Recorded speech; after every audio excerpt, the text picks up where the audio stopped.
2 minutes, 30 seconds remaining.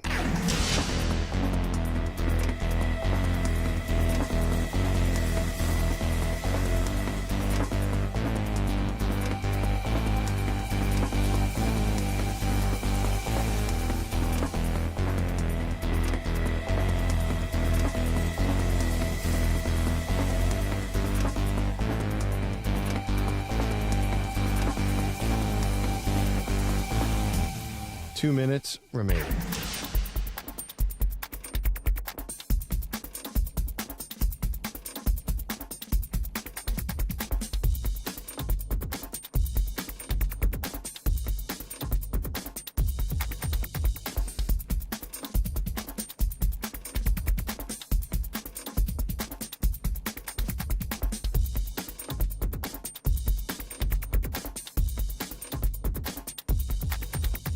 One minute, 30 seconds remaining.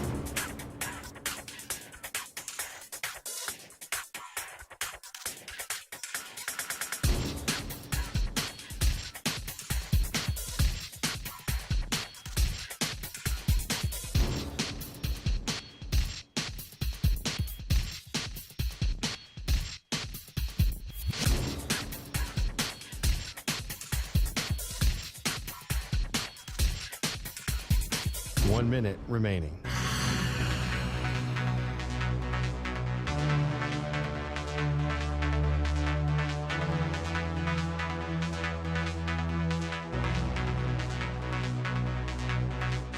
Forty-five seconds remaining.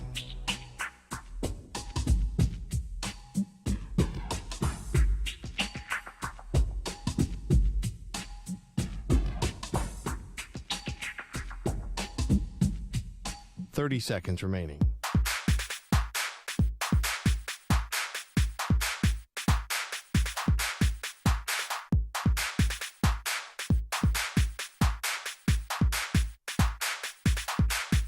Fifteen seconds.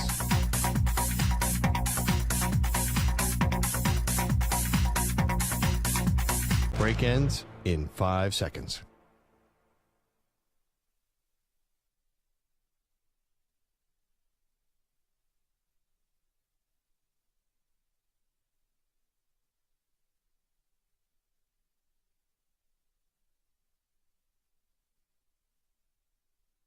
To infinity and beyond.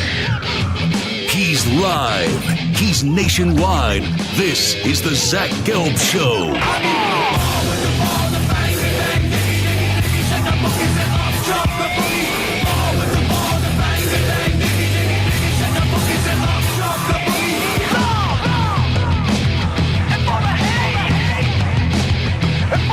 Here's your host, Zach Gelb.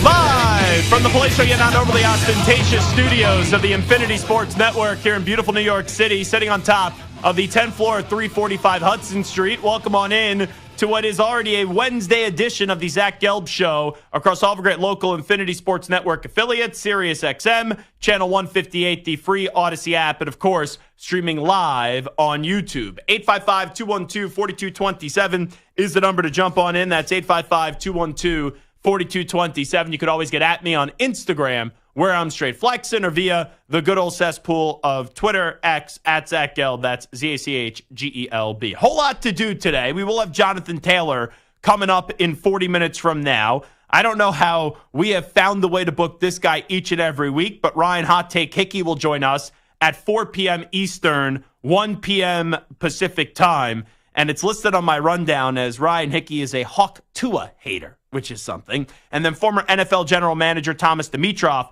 is going to join us coming up at 5 p.m. Eastern, 2 p.m. Pacific time. Got Alex Azarum and also Stuart Kovacs rocking and rolling with me all the way up until 6 p.m. Eastern, 3 p.m. Pacific time.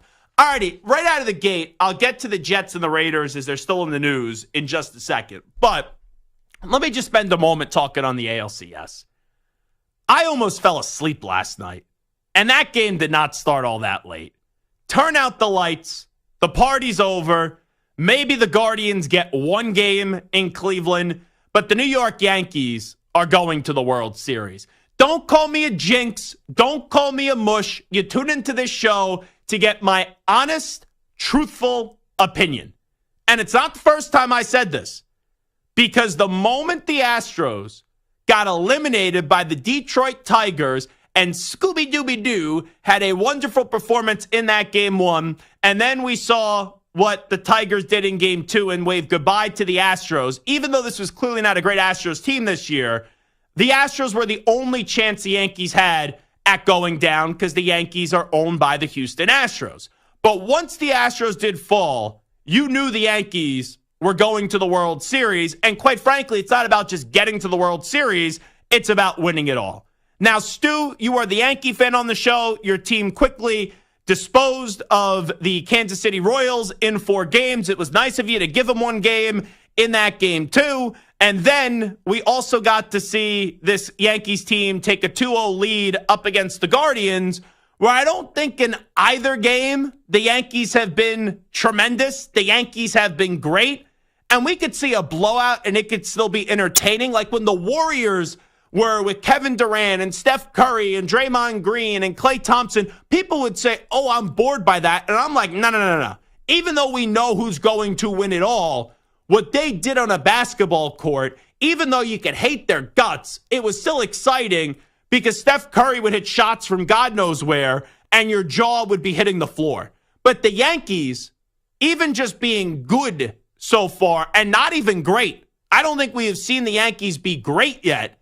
They are clearly, by far and away, better than every team that's in the AL, and the Yankees will be in the World Series. Stu, does like the hair on your neck kind of stand up when I already say this series is over, even though you know your team needs 2 more games, but this is 2-0, and this is a Guardians team that even though they're a good story, a fun story, they exceeded expectations this year, they got 0, and I mean 0 shot of finding a way to win 4 games up against your Bronx Bombers. So congratulations, you're going to the World Series. Oh, well, thank you. I wouldn't say it's 0, but it's pretty close. It's, epic collapse, 1% chance of that happening.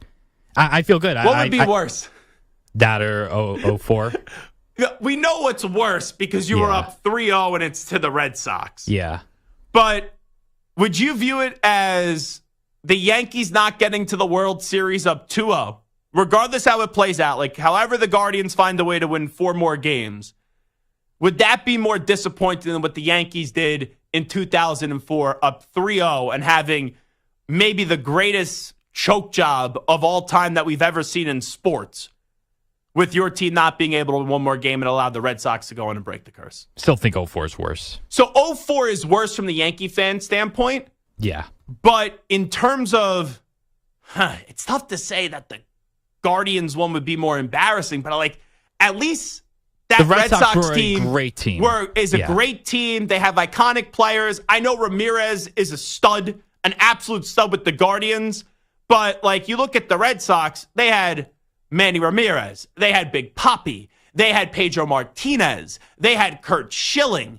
Even Johnny Damon has one of the sweetest asses in the league if you go back to Fever Pitch in that movie. That was a great Red Sox team. This Guardians team is not a great team. They're a team that overachieved. They've responded to a new manager. Nothing against Terry Francona. We all love him. And they're a good baseball team. But the Guardians have limitations. So, yes, it's more hurtful from a Yankee fan standpoint, choking that 3-0 lead to the Red Sox. Nothing would ever top that. But if you want to say, what's more embarrassing, it probably still is 2004 because you only needed 1 more win and you couldn't get 1 more win. But if you just look at the quality of opponent, the 04 Red Sox, by far and away, a much better team than the 2024 Cleveland Guardians. All righty. That was my little Yankee kind of talk right out of the gate. I am going tonight and tomorrow. Mets and the Dodgers. I'm wearing my Darryl Strawberry jersey to the Mets game tonight. They're having Darryl Strawberry and Doc Gooden throw out the ceremonial first pitch. And tomorrow, I don't know what I'm doing. Maybe I'll go a little Mike Piazza jersey because you can't wear the same jersey back-to-back nights. With the amount of people that I see at the stadium, I don't want people to think that I don't shower or I don't change my clothes. So I got to change something up from tonight to tomorrow night. But I think this is the first time that there's actually pressure on the Mets, like legitimate pressure. When they were down in Game 3 up against the Brewers, there wasn't that feeling yet that this team was going to go to the World Series. When they lost the second game to the Phillies, it wasn't like, oh my goodness gracious, they're screwed. But once you beat the Phillies and you get 4 wins away from going to a World Series, and I thought in Game 1 there was more pressure on the Dodgers because the Mets being like the little engine that they could, just choo-chooing along all the way, hopefully to the World Series and having a parade in New York a few weeks from now. And I know there'll be some people say, have you seen their payroll? How do you call them the little engine that could? It's called entertainment. We're doing a radio show here, folks. All righty? But when you look at the Mets and the Dodgers, I thought Game 1 there was more pressure on the Dodgers because the Dodgers are expected to win this series. And then obviously there was a little pressure on the Mets to win Game 2, but you knew the Mets were going to bounce back because the Mets bounce back all throughout the year.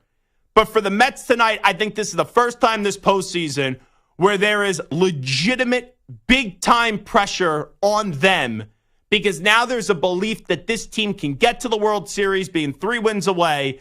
And then if they win tonight, then you are 6 wins away from hoisting that piece of metal, as Rob Manfred would say.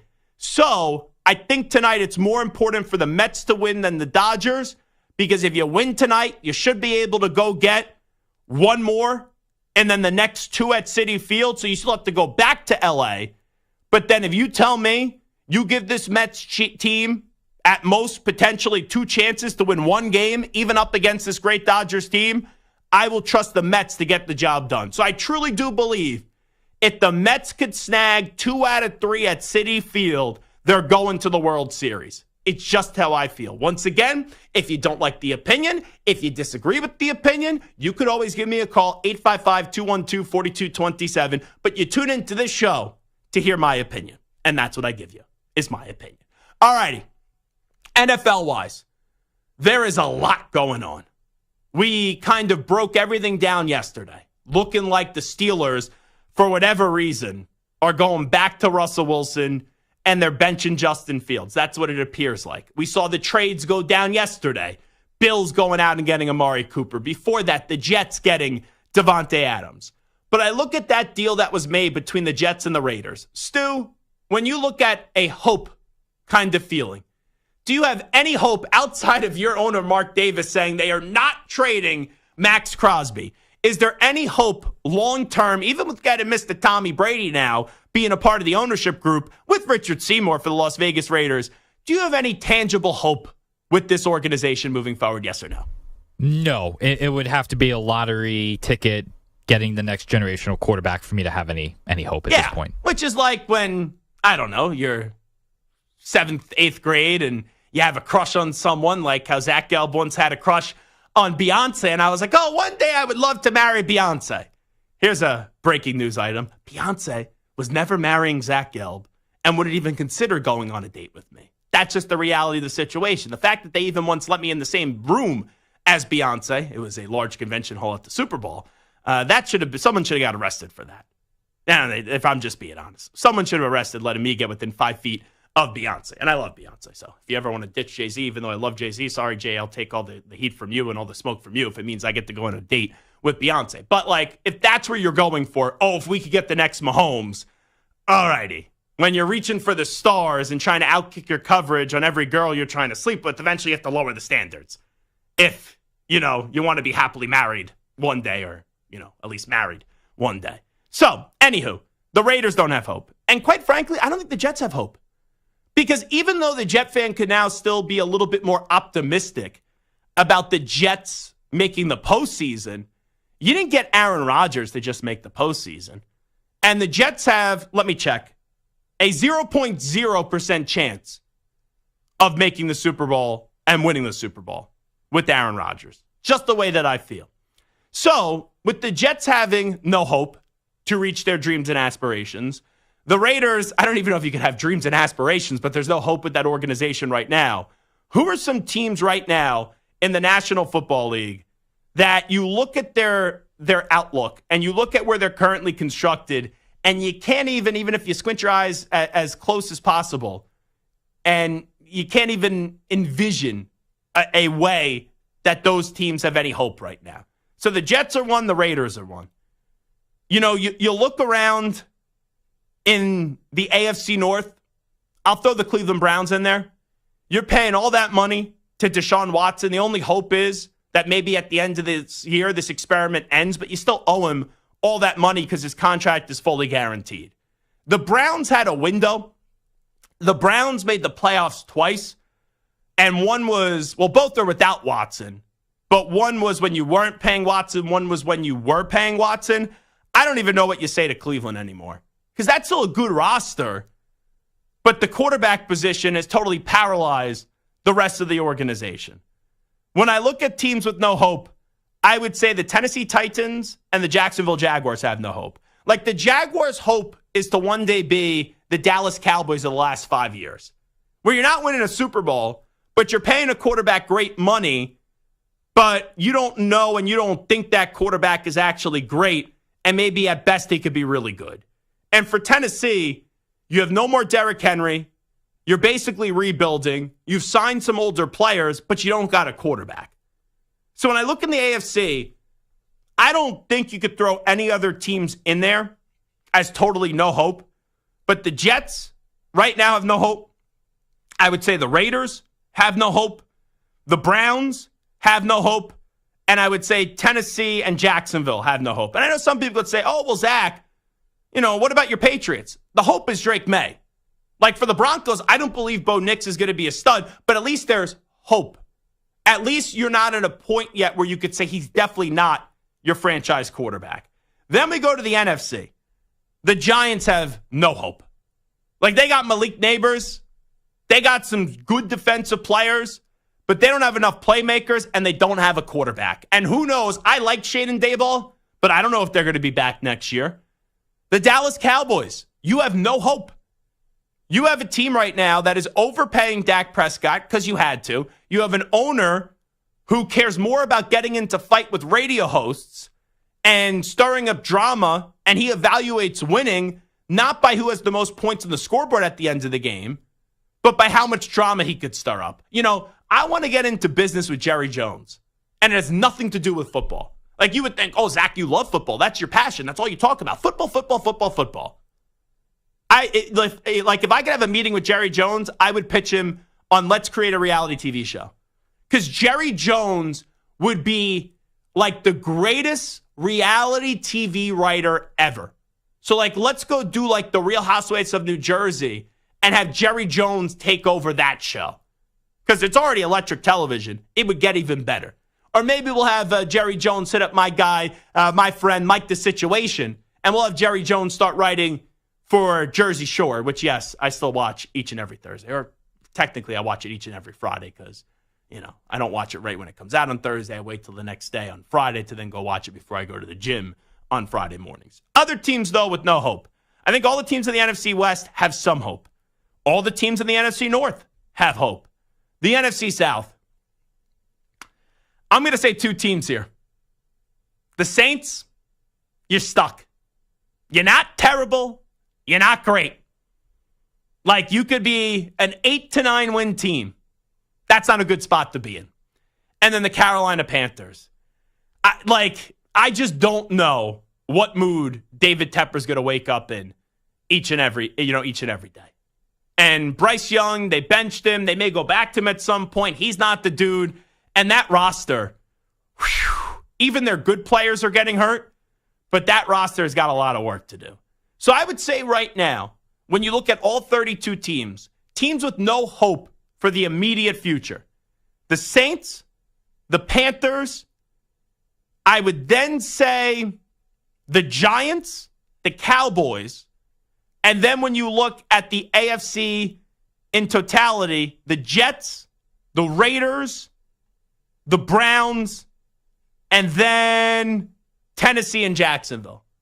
So that's 9, if my counting of my fingers was correct. That's 9 out of 32 teams that right now I don't like where they're positioned. Maybe you could throw another one in there as well. That's how glim the future is for those 9 to 10 teams that I just mentioned. Who's a team in the NFL that you think is no hope moving forward? 855-212-4227, 855-212-4227. Jonathan Taylor's going to join us in 23 minutes from now, but when we come on back, we'll do a Take 5 Wednesday right here on the Zach Gelb Show. You're in a 5-minute break.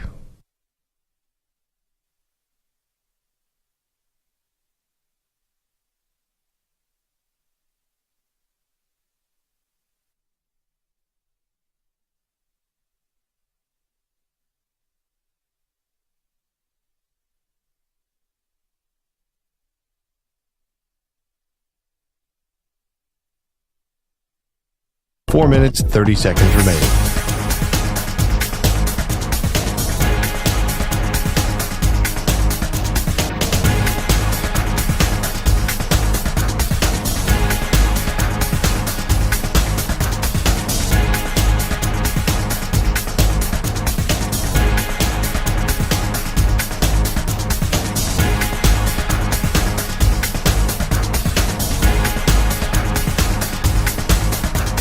Four minutes remaining.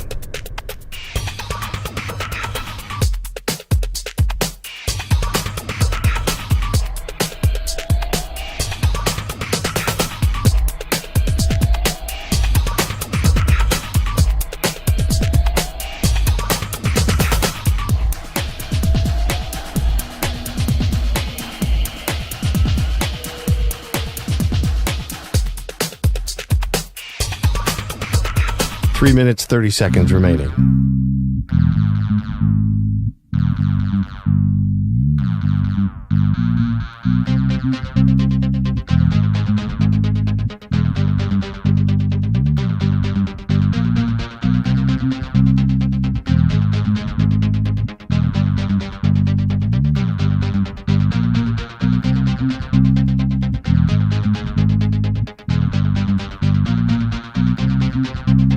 Three minutes remaining.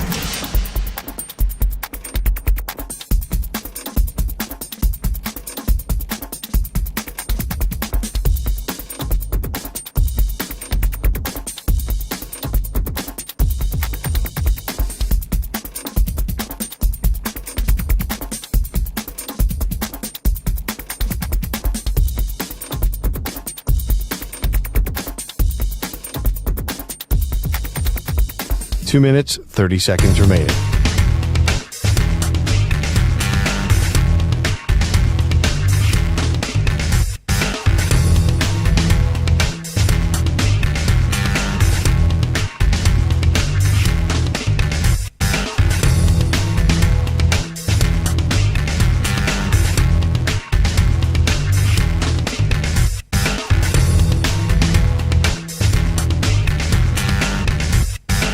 Two minutes remaining.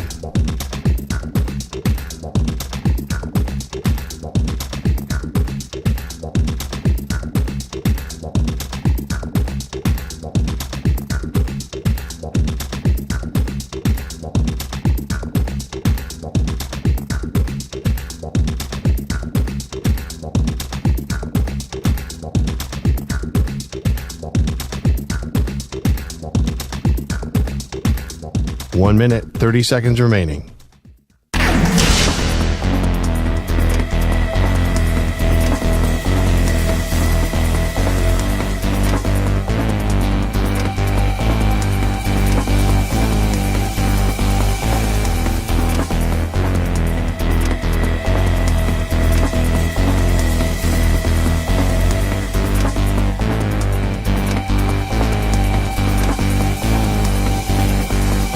One minute remaining.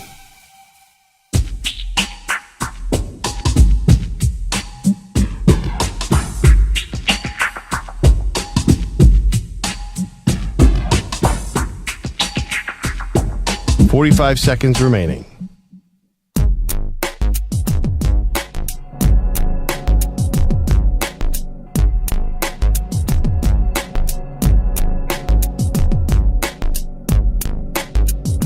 Thirty seconds remaining.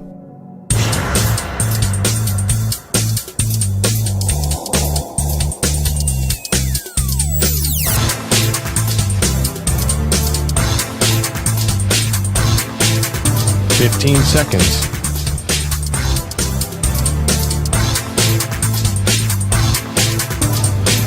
Break ends in 5 seconds.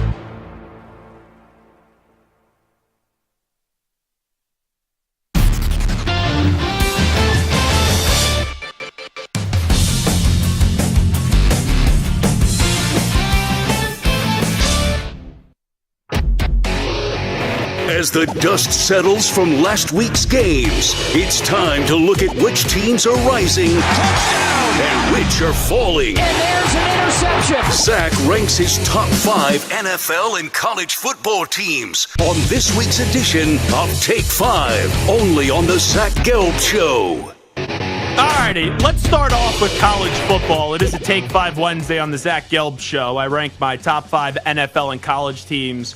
I thought it was more difficult to rank the college teams this week than the NFL, because I don't even know if there's 5 teams in college football that, quite frankly, I really feel like they're deserving enough to even be talked about as great teams. So, Stu, I'll ask you this. Should I go 1 through 5 or 5 through 1? What do you think is more entertaining here in terms of ranking the top 5 teams in college football? Because the NFL, I'm just going to go 5, 4, 3, 2, 1. College, it may be more intriguing towards the bottom, but there's not a lot of teams at the top. Yeah, I think going 1 through 5 is the way to go in college. Okay. Stu asked me to do something, I'm going to listen. If someone else asked me to do something, like if Samter was here, I may not listen. But since Stu asked me, I will listen. In at number 1, hook 'em. Horns up. Not horns down. Horns up. Texas crushed Oklahoma. Doesn't matter who Oklahoma played at quarterback. Quinn Ewers is back. Quinn Ewers is great. And Texas has a huge one this weekend up against Georgia. But right now, Texas is the preeminent team in the country. They are sitting in the number 1 spot. In at number 2, I love me some Dan Lanning. Good to see Dylan Gabriel playing the way that he is capable of. You had the 2 wide receivers go off in the game as well. Oregon is in at number 2 after their thrilling 1-point victory up against Ohio State, where Dan Lanning kind of gave a smirk and basically told everyone that having 12 men on the field towards the end of the game in the final 10 seconds was intentional. So Texas 1, Oregon 2, quack, quack, quack, Mr. Ducksworth. In at number 3, they lost to Alabama, and I'm not a moral victory guy. But they did make that a game when it looked like it wasn't going to be a game through the first 30 minutes. They made it a game in the second half. We're not going to throw bouquets their way for taking care of Auburn and Mississippi State. But I still think Georgia is one of the best teams in the country. And they have a great chance to show that going up against my number 1 team this upcoming weekend. And right now I do slightly lean towards picking Georgia in that game. But I put Georgia in at number 3. So Texas and Oregon were easy. Then it was like 3, where do I go? I elect to go with the Georgia Bulldogs. Now in at number 4, since they are undefeated, I don't think at the end of the year we are going to be saying that Penn State is the 4th best team in the country. But right now, I'll say Penn State is in at number 4. James Franklin was looking like James Franklin in the first half, trailing 20-6, but then Lincoln Riley was Lincoln Riley in the second half. And the tight end for Penn State, Warren, is phenomenal. We all know what he's capable of. Aller, big 4th down throws, 4th and 10, 4th and 7 to get the game into overtime before Lincoln Riley just basically said, yeah, we're going to stop moving the ball. We're going to let the clock run on out. And we couldn't even get a long field goal off because our quarterback threw an interception. Then your kicker missed the field goal in overtime before Penn State ended up having the walk-off with the game-winning kick. But Penn State in at number 4. And 5, even though there is another really strong one-loss team and an undefeated team out there that people could be thinking I'm going with, you lose to Oregon by 1 point. And I can't stand Ohio State. And I think Ryan Day is a fake tough guy. I'm not going to drop you that far down the list. So I put Ohio State going to Eugene, losing to the Ducks by 1 point in at number 5. Don't feel great about it, but Texas 1, Oregon 2, Georgia 3, Penn State 4, and the Ohio State in at number 5. Stu, speak now or forever hold your peace. Yeah, what about the team that beat the team that you have ranked third in Georgia, and that is Alabama.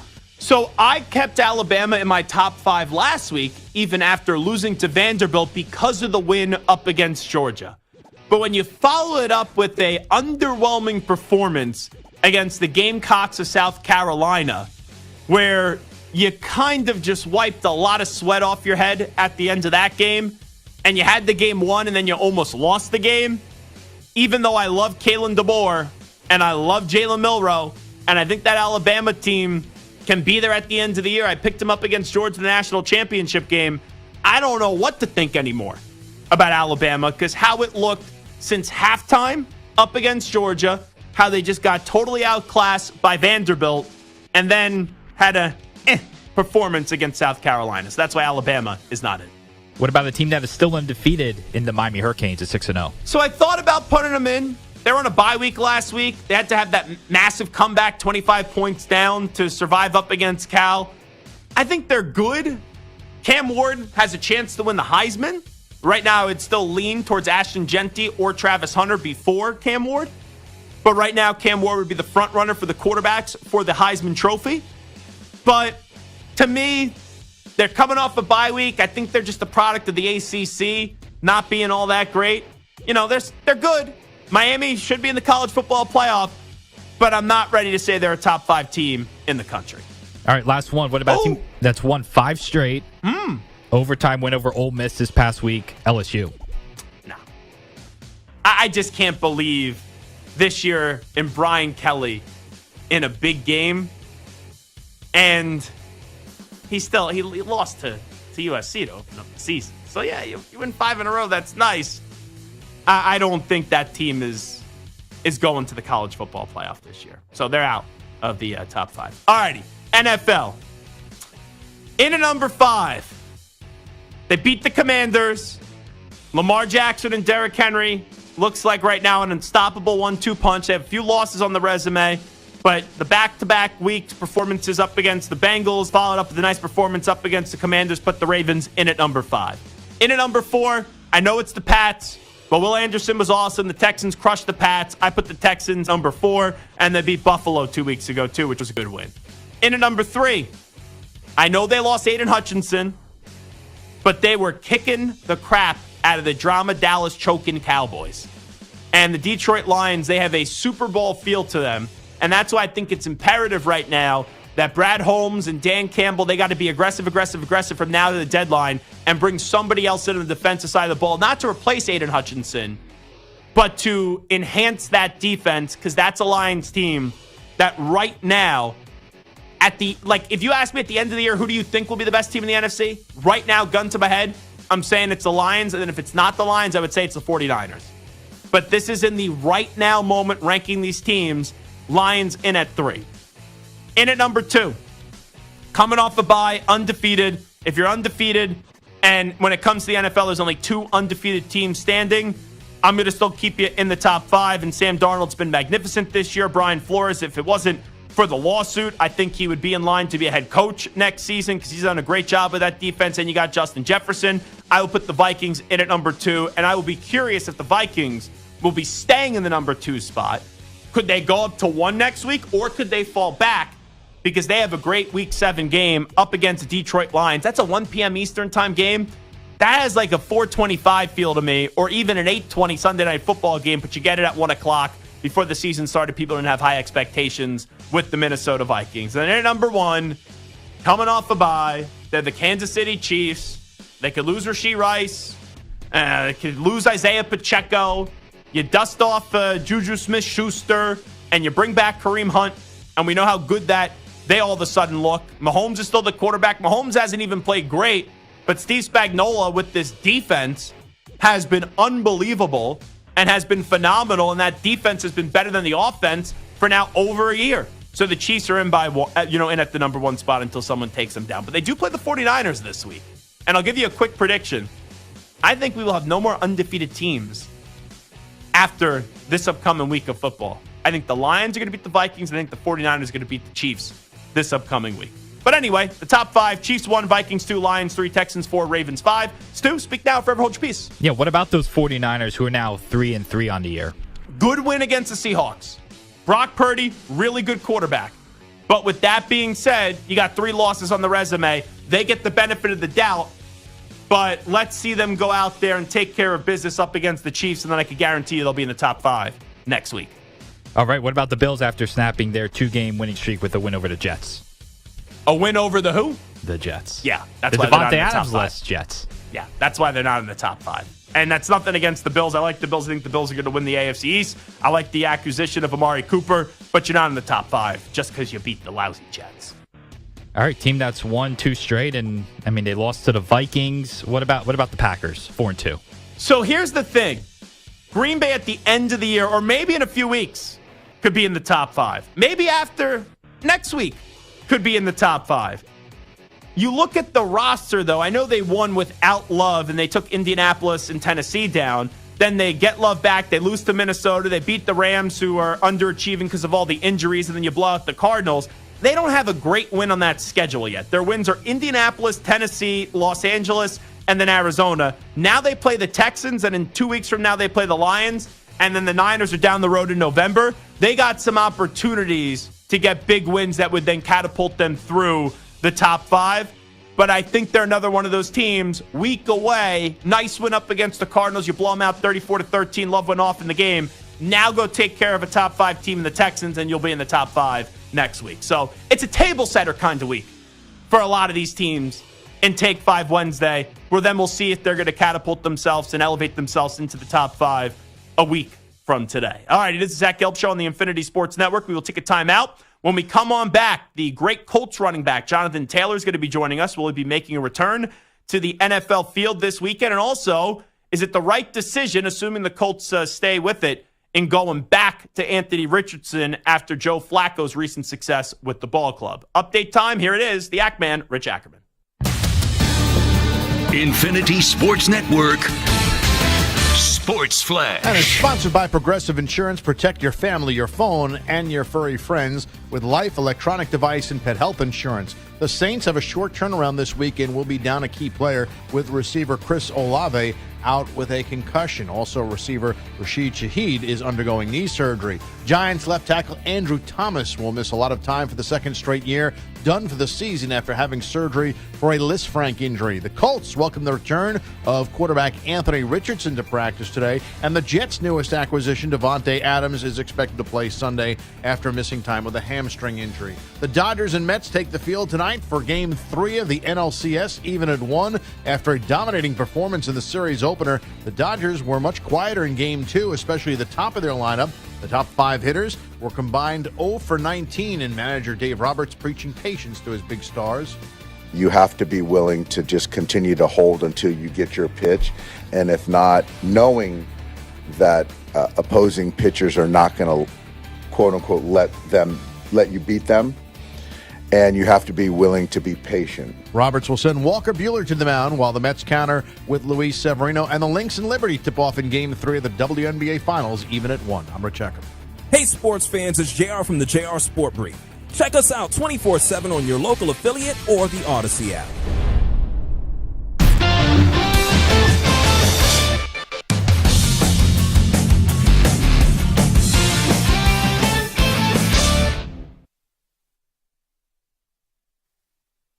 You're in a 5-minute break.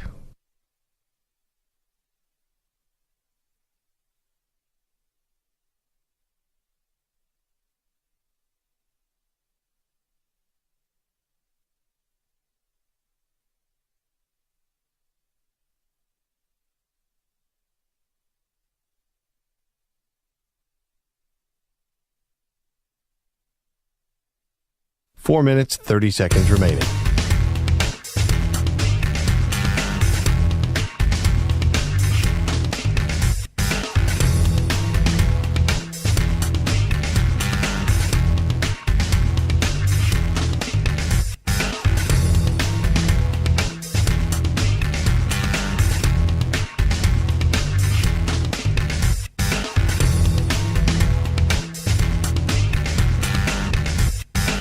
Four minutes remaining.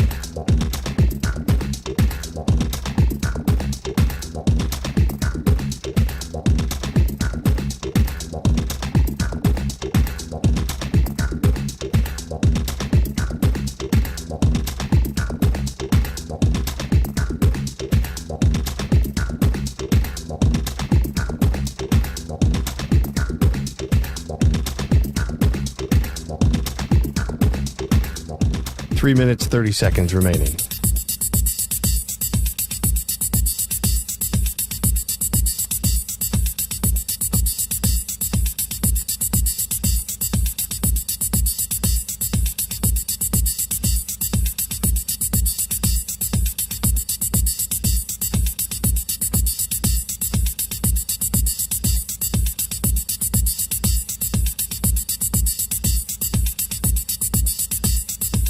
Three minutes remaining.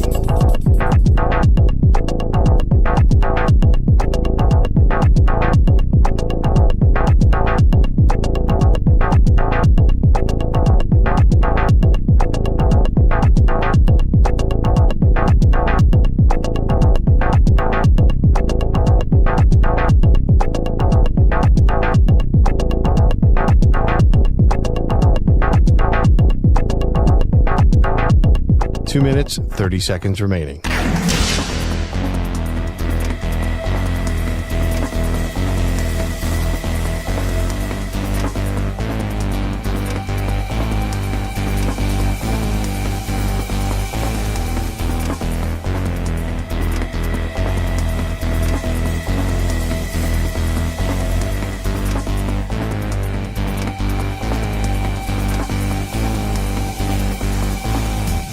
Two minutes remaining.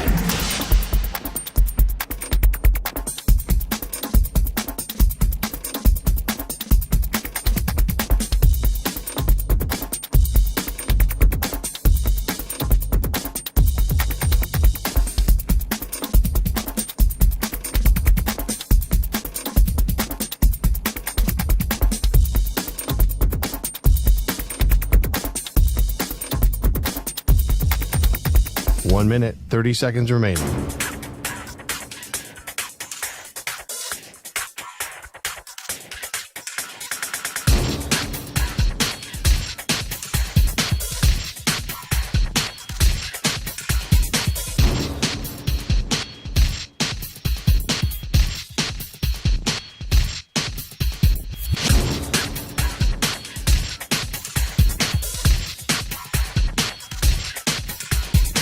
One minute remaining.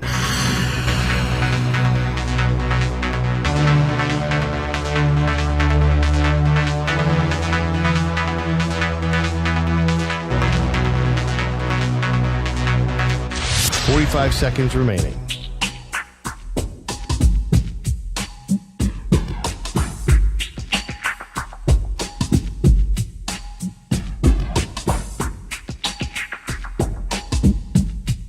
Thirty seconds remaining.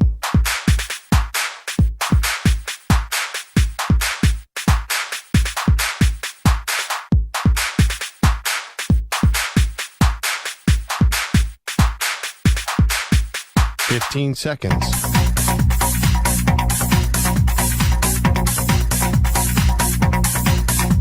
Break ends in 5 seconds.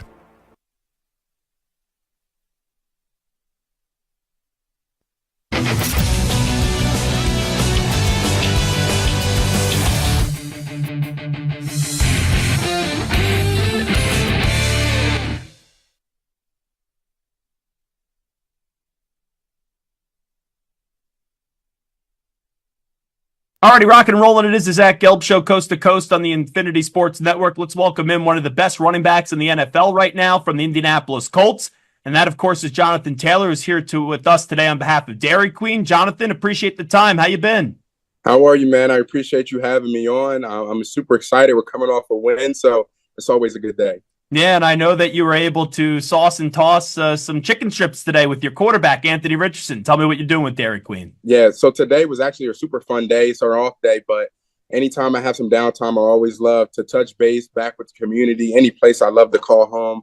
I like to dive in and connect with the fans. So today I was at our local Dairy Queen with AR, and we were able to connect with a bunch of fans and promote Dairy Queen's new sauce and toss chicken strips, their Parmesan garlic, and their honey barbecue. So it was a fun day. I mean, it was a packed house. We had, kids from young to old, college kids, adults, everyone was in there in the packed house for us to promote their new chicken strips. So it was amazing. The sauce and toss strips, I couldn't decide if I liked the Parmesan garlic or if I liked the honey barbecue because I was the one saucing the strips today.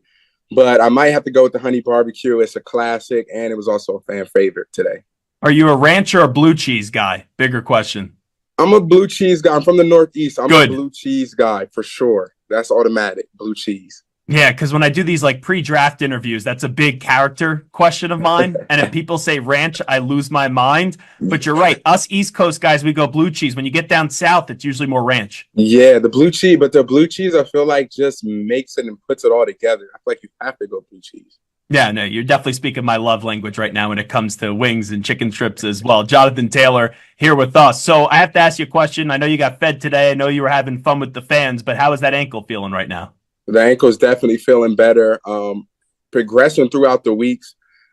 Ankle's nothing new to me. I've definitely had my fair share of experiences with that, but I'm excited to continue to attack the week so I can get back on the field and make plays with my team. So I'm excited they were able to fight and claw and get a tough division road win. But we're coming back home. It's always a great opportunity to follow up a road win, coming back home to celebrate. And it's going to be another tough contest, but I think we're up for it. Yeah, you go up against the Dolphins. Do you expect to be on the field? Do you think you're playing this week?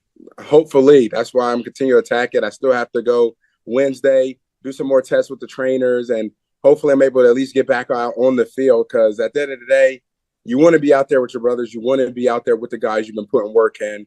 I always love seeing them go out there and make plays, but it's always that much better when I'm right there with them. Yeah, it's one thing if your body physically can't go, but I think what a lot of people forget about is there a mental side of this as well. We all know how great of a player you can be, but sometimes when you can't get on the field, it can mess with you mentally. You seem like a very positive person, but how do these last few years kind of play out for you? And how do you kind of like clear your mind during some of these tough times with just the bad blow that you've been dealt with the health problems? Yeah, definitely, especially last year, just coming back from that ankle and not really being back on my schedule. I know athletes are very regimented. So, when you go through a rehab throughout the off season and time comes and, your body hasn't fully healed, that's when, that's when it can tend to be really tough because we're so regimented. We expect this timeline. And when that's not the case, so being able to lean on my teammates, knowing that they had my back. And then now this year, thankfully, it's nothing major. So just something that we have to get healthy to get back on the field. But thankfully, it was nothing major this year. And we're able to have a lot of football left in the season.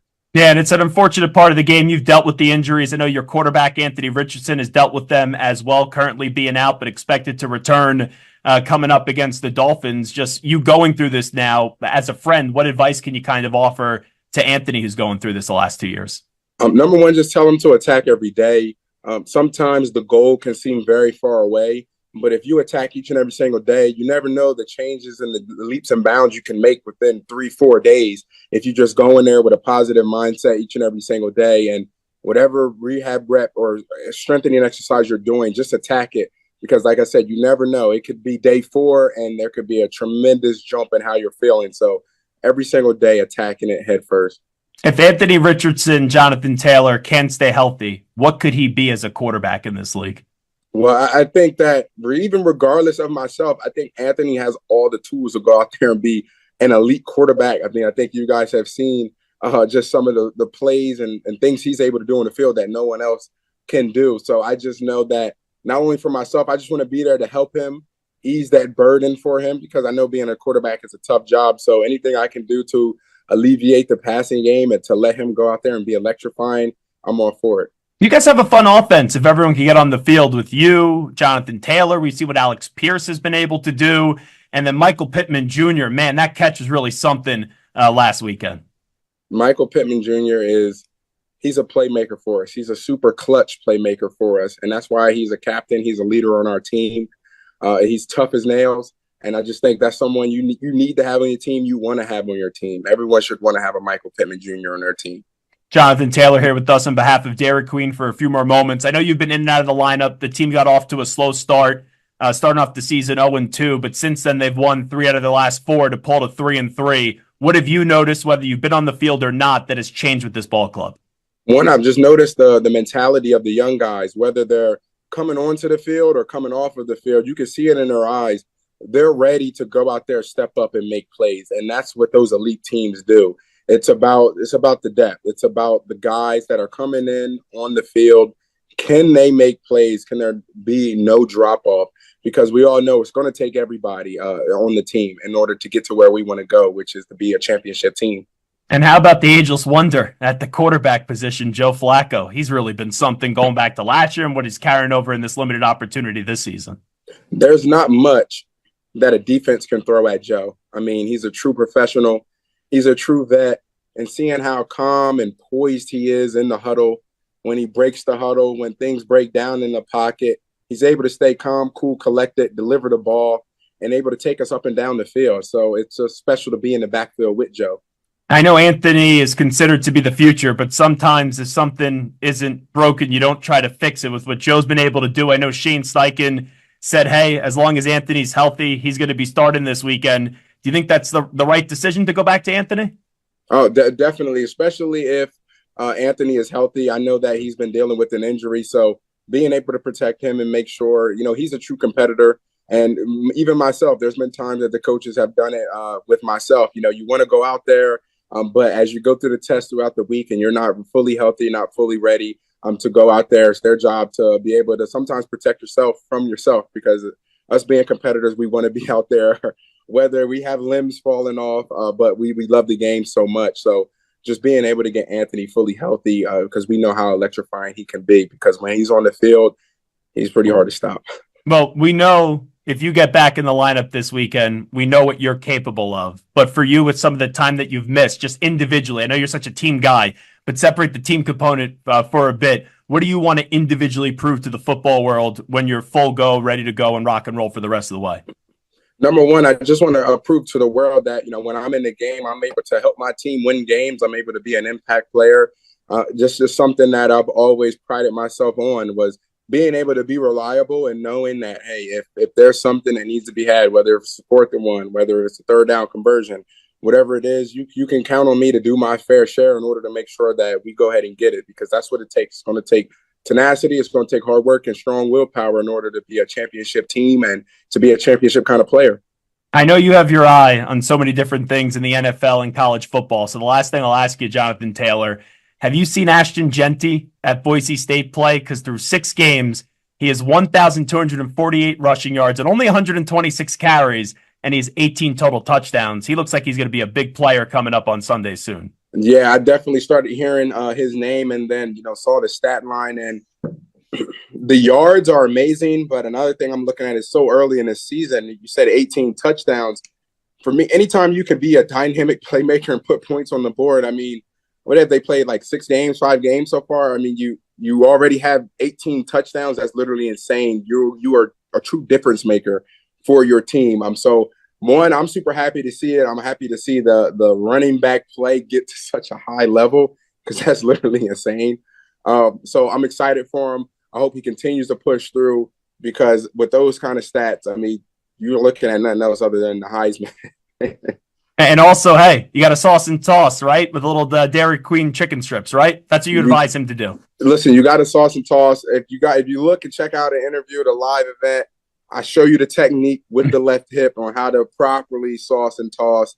I know AR did the tossing, but I was really a big portion of the sauce part. So I like to call myself a professional saucer now. So were you better at tossing than Anthony Richardson? Were you better than tossing than the quarterback? No. That's his specialty. All they did was they told me, listen, Jonathan, you're going to be the saucer. We'll leave all the tossing to AR. That's his specialty. Well, always appreciate when you jump on board. Thanks for doing this and good help. Hopefully we see you coming up this weekend. Thank you so much, man. I appreciate you. There he is, Anthony Richardson's teammate, Jonathan Taylor, joining us on the Zach Gelb Show on the Infinity Sports Network. And it's time to ask the pros, where you, the listener, gets to ask us a question. It's brought to you by O'Reilly Auto Parts. Simply tweet your question at INFSportsNet or at Zach Gelb using the hashtag #AskThePros. Be listening later in the show when we might answer your question. Think O'Reilly Auto Parts for all your car care needs. Get guaranteed low prices and excellent customer service from the professional parts people at O'Reilly Auto Parts. O'Reilly Auto Parts. So that's been a big conversation. And we heard Shane Steichen say, the head football coach of the Colts, hey, when Anthony is fully healthy, he is still the team starting quarterback. But similarly to like the Steelers conversation, even though they're different, do you mess with what's working? And I think there is a difference between the Steelers and the Colts. I think the Colts are making the right decision.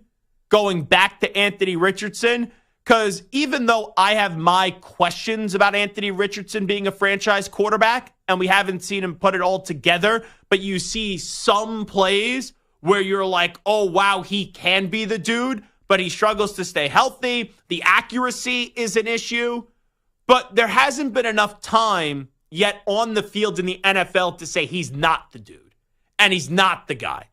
So where are you heading towards with Joe Flacco? Like, you're not a Super Bowl team with Joe Flacco.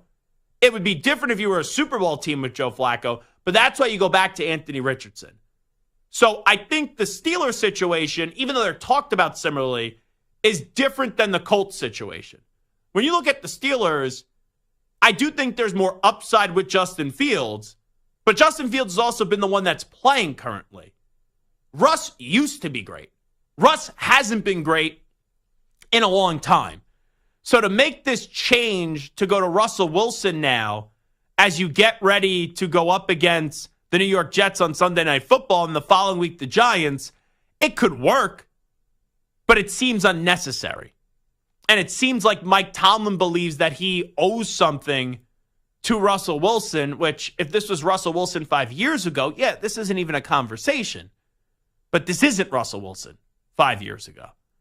So I do appreciate, obviously, Jonathan Taylor joining us. And, he said all the right things. And we'll see if he ends up returning this upcoming weekend. But he does agree with his head football coach and Shane Steichen that when healthy.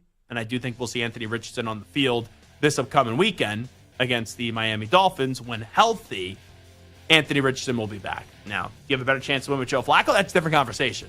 But you need to figure out what you have in Anthony Richardson. All righty. We'll continue to talk about the Colts. We'll also delve into what was a busy week of college football and look ahead to this weekend and get you all set for everything happening in the NFL with Hot Take Hickey coming up next in studio.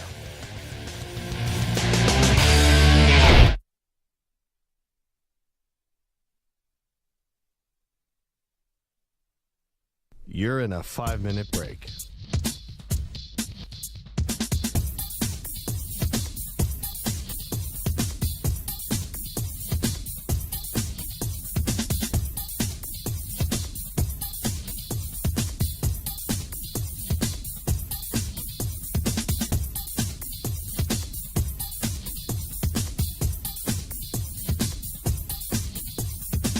Four minutes, 30 seconds remaining.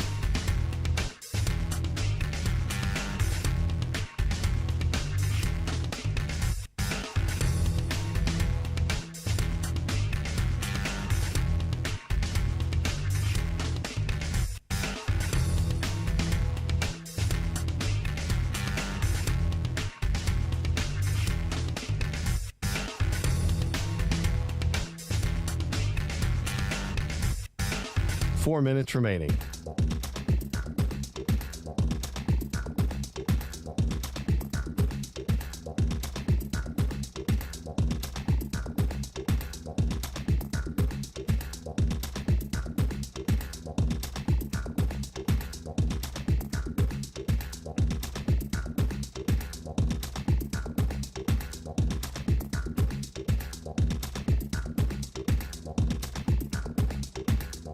Three minutes, 30 seconds remaining.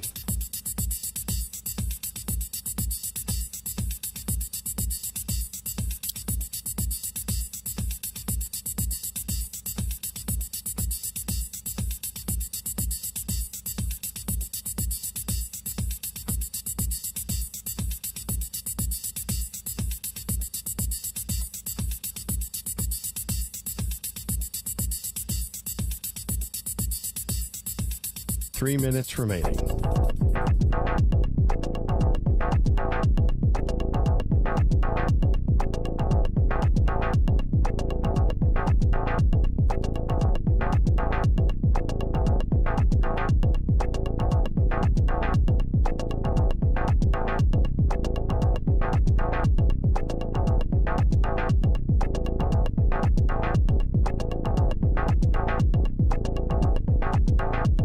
Two minutes, 30 seconds remaining.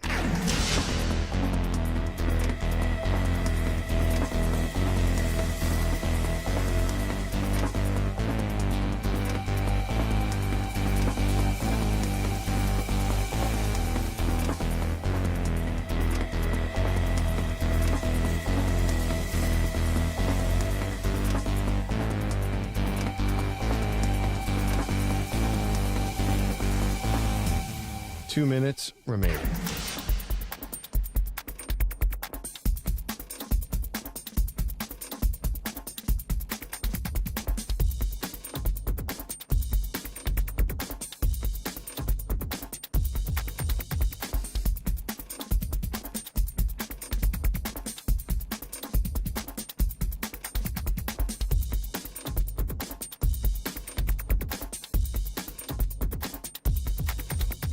One minute, 30 seconds remaining.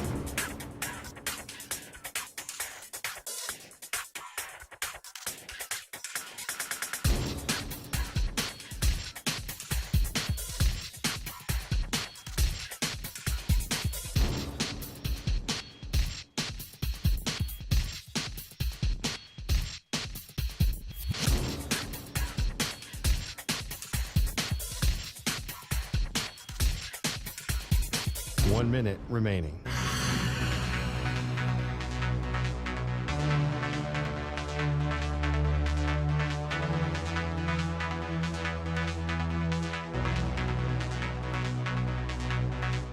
Forty-five seconds remaining.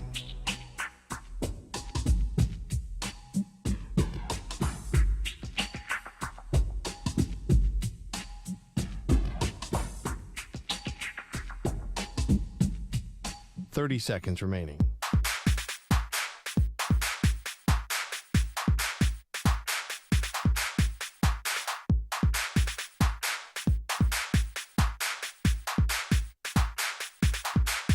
Fifteen seconds.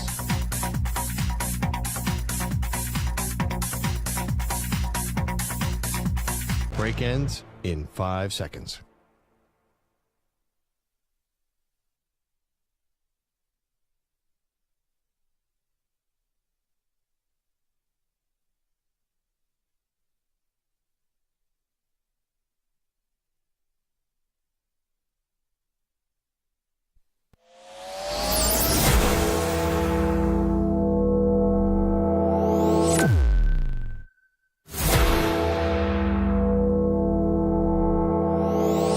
Infinity and beyond.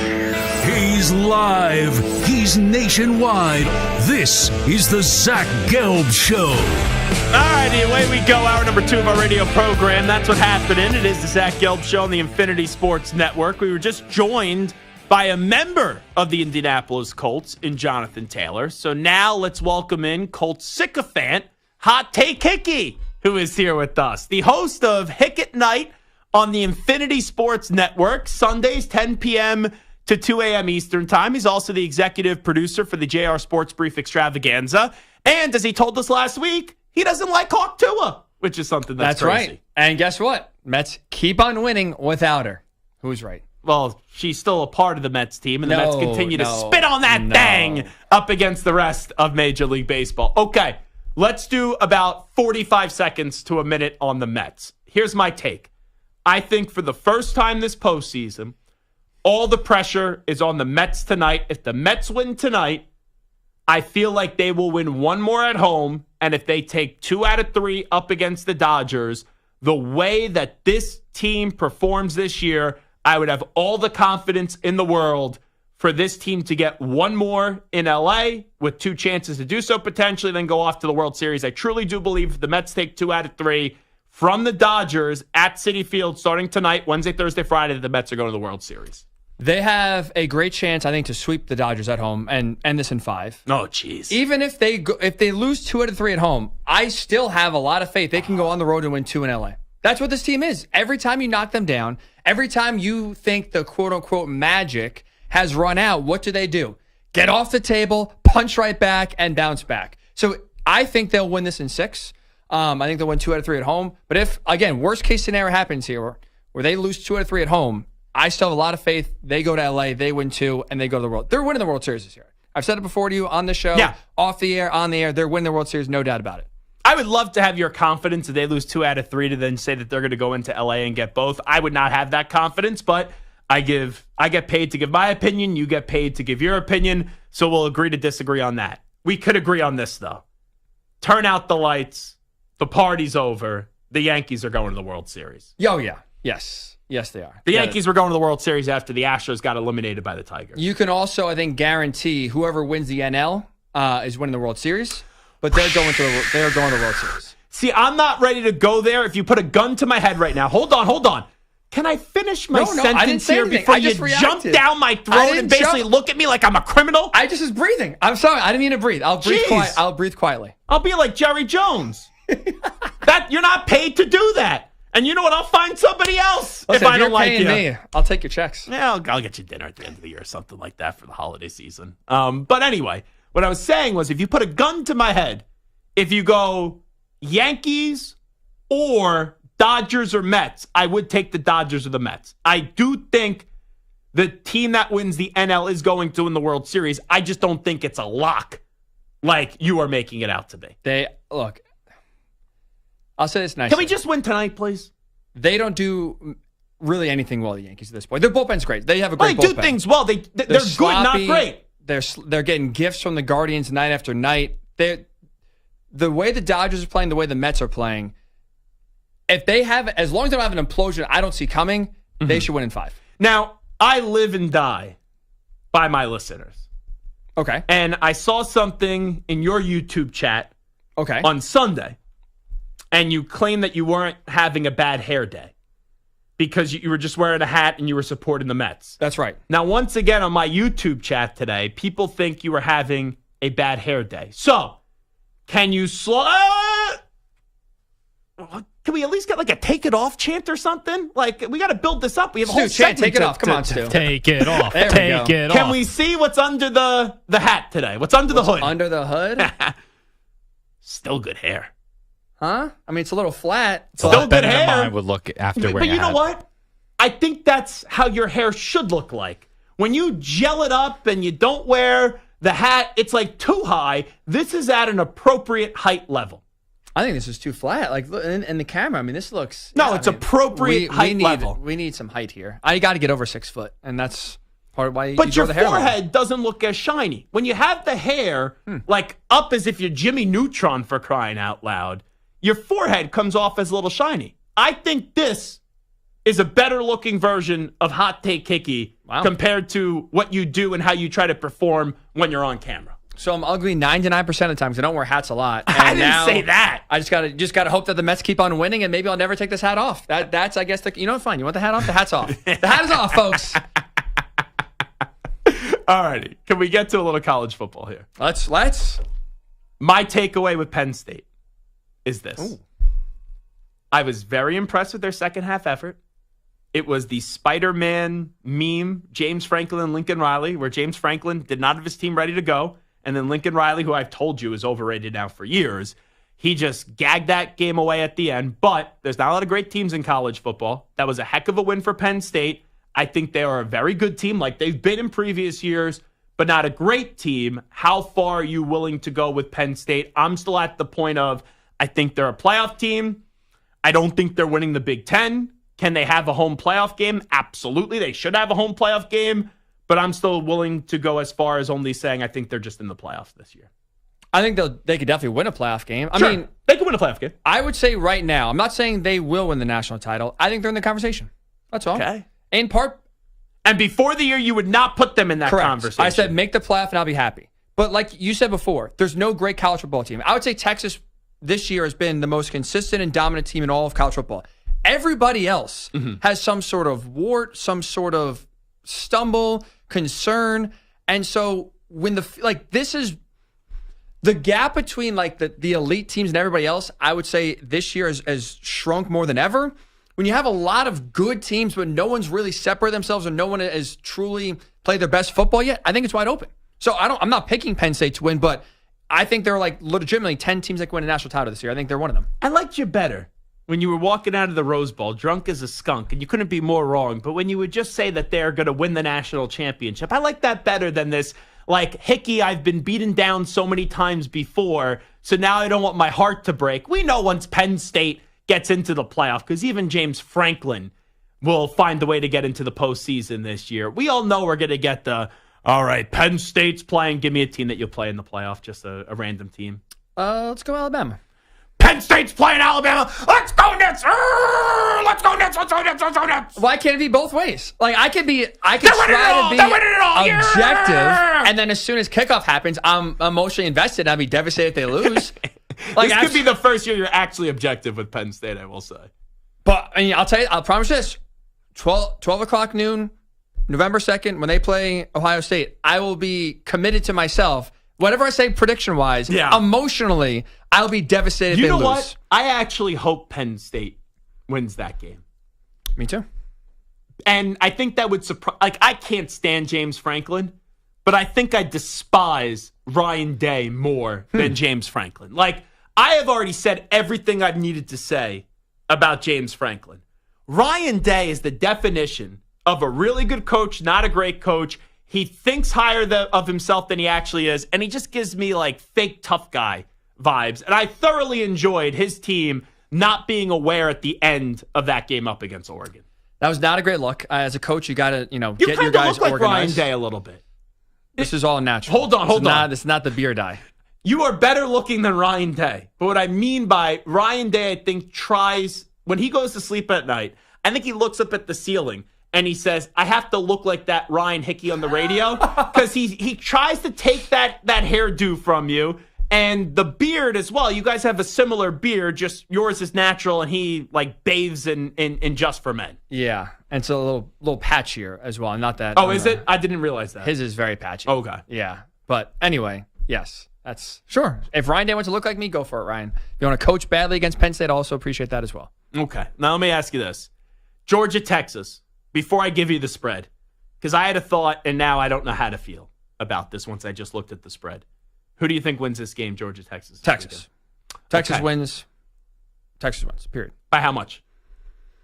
I say 31-23, so that is 8 okay. points. Well, let's see. 31-23? 31-23. 25, 26, 27, 28, 29, 30, 31. That is 8 points. I had to count on my fingers there. So, I think Georgia's going to win the game. Interesting. Why? I have Texas right now as the number one team in the country. But to your point, even though Texas had a great win, a statement win up against Michigan, even though Michigan is not that good this year, but walking into the big house and blowing out an opponent the way they did, and also Red River, I know Oklahoma, it was overrated heading into the year. They're still somehow overrated now, but it kind of speaks to the quality of the sport. That was still a great win for Texas, just blowing out Oklahoma.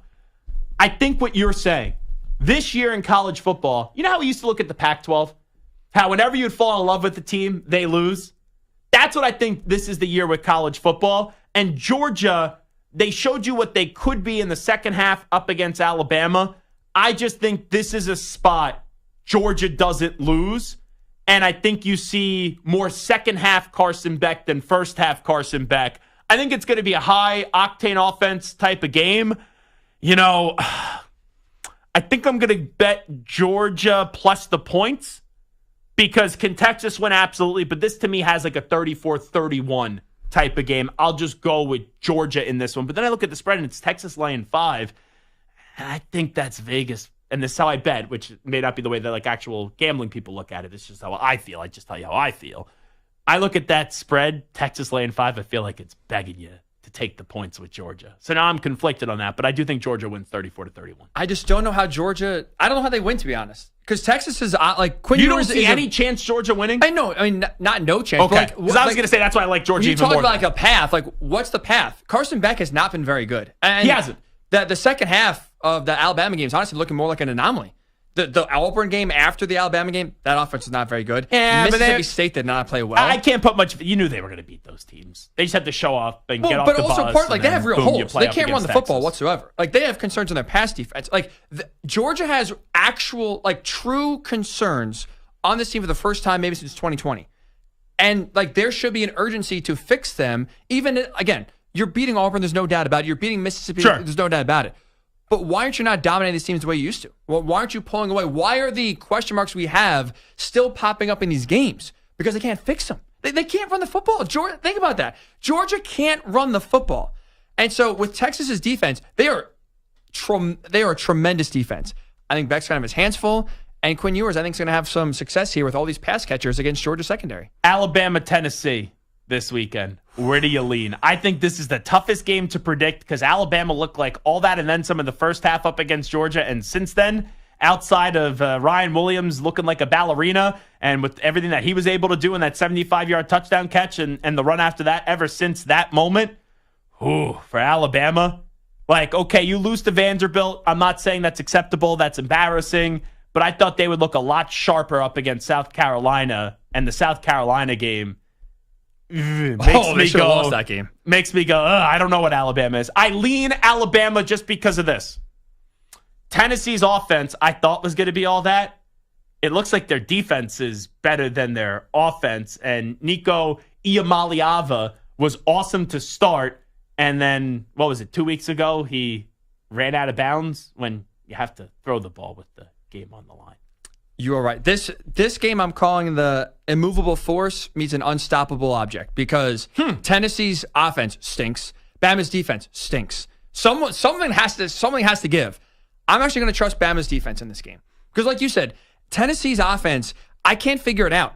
In the SEC play, they have been horrific. Nico has 1 touchdown in SEC play. That's it. He's been held to under 200 passing yards in each of the last 3 games. They've played Arkansas.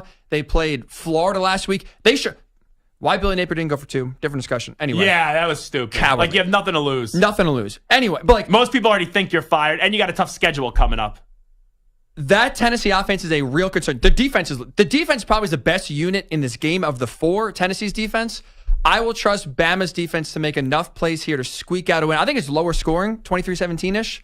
I'll take Bama on the road. Now, also why I like Alabama. I don't know what the heck they were doing last week, and they got to get Ryan Williams the ball more. Yes. Ryan Williams, to me, is the best player on the field. Yes, I agree. Therefore, that's why I'm going Alabama. And things I can't trust, and there's a lot I can't trust in this game, just get the ball to Ryan Williams, and Alabama wins this game, in my opinion. I agree.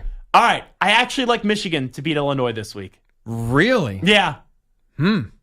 There is no reason right now that Michigan on the road should be a 3.5-point favorite.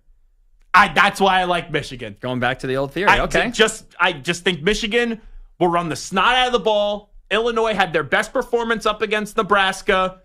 Illinois against Penn State wasn't anything to be all that impressed by, even though it was a closer game. Well. Their defense is good, but offensively, I like Altmaier. I know Michigan has no quarterback. I just think this is a Mullings game. Now, let me get this one I'm fascinated by. Nebraska, Indiana. Now, a few weeks ago, Nebraska-Rutgers, I was like, wow, I'm actually excited about that.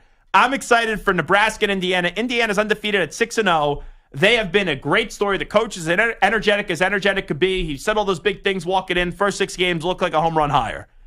Nebraska, 5-1. You finally have seen some freshman moments from Dylan Raiola where he's still really damn good, but he's not going to be, here's a breaking news alert, he's not Patrick Mahomes each and every week. There's going to be some moments with like any young quarterback, and we've seen that with Nico. You even saw with Arch when he played, when there are some growing pains. This, though, is going to be a whole lot of fun when you watch Nebraska and Indiana. I think, like right now, Indiana's 6.5-point favorite. I would take the points because I think this is coming down to a field goal. I agree. I think Indiana wins by 4, so I'm with you. I think Nebraska covers the almost 7-point spread. Indiana's the best story, I think, in college football this year. 6-0. Their win total this year is 5.5. They've already surpassed that in the first 6 games of the season. And you win this game, which I think they will. This is by far the toughest test. But I do trust that offense led by Curtis Rourke. They've been lighting it up. Even though Nebraska's defense is good, I think they'll have success. You look at Indiana's schedule here. Now, they have to win games that you should, including Michigan at home. If you win games you are favored in, which will be every game but Ohio State, they're in the playoff. Indiana's going to the playoff this year. Wait, you think they're going to the playoff? They're going to the playoff this year. I can promise you that. 11-1, they're in the playoff. Wait, if they go 11-1? They're going 11-1, and they're making the playoff. Wow. So their remaining schedule, let's see how crazy this is. Look at it. Nebraska, Washington. At home. Michigan State. Noon kick.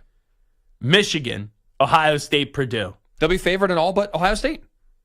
Now, the only thing I'll say is you can't get blown out by Ohio State and lose 50-3. Folks, I'm just telling you one thing here. Bet Nebraska this week. Bet Nebraska. They're going to the playoff. Indiana, let's go. I'm on the bandwagon. Kirk Cignetti. Smoke him if you got him. They got him. Is he one and done at Indiana? I hope not. I mean, he's a really good coach. Florida? He's won everywhere. I would try to hire him if I was Florida. If I was, a lot of these schools. Florida Auburn? State, Auburn, they're not going to fire Hugh Freeze. I don't either, but just... I really hope he's an older guy, so I don't know if that's going to push away. I would absolutely have him circled as one of, if not the top choice. He's 63. He does not look 63. And does not have the energy of a 63-year-old, but he's kind of like Kalen DeBoer in a way. He's bounced around a lot. He was like Elon, IUP, Indiana, University of Pennsylvania. Why that's called, I have no idea, but it is.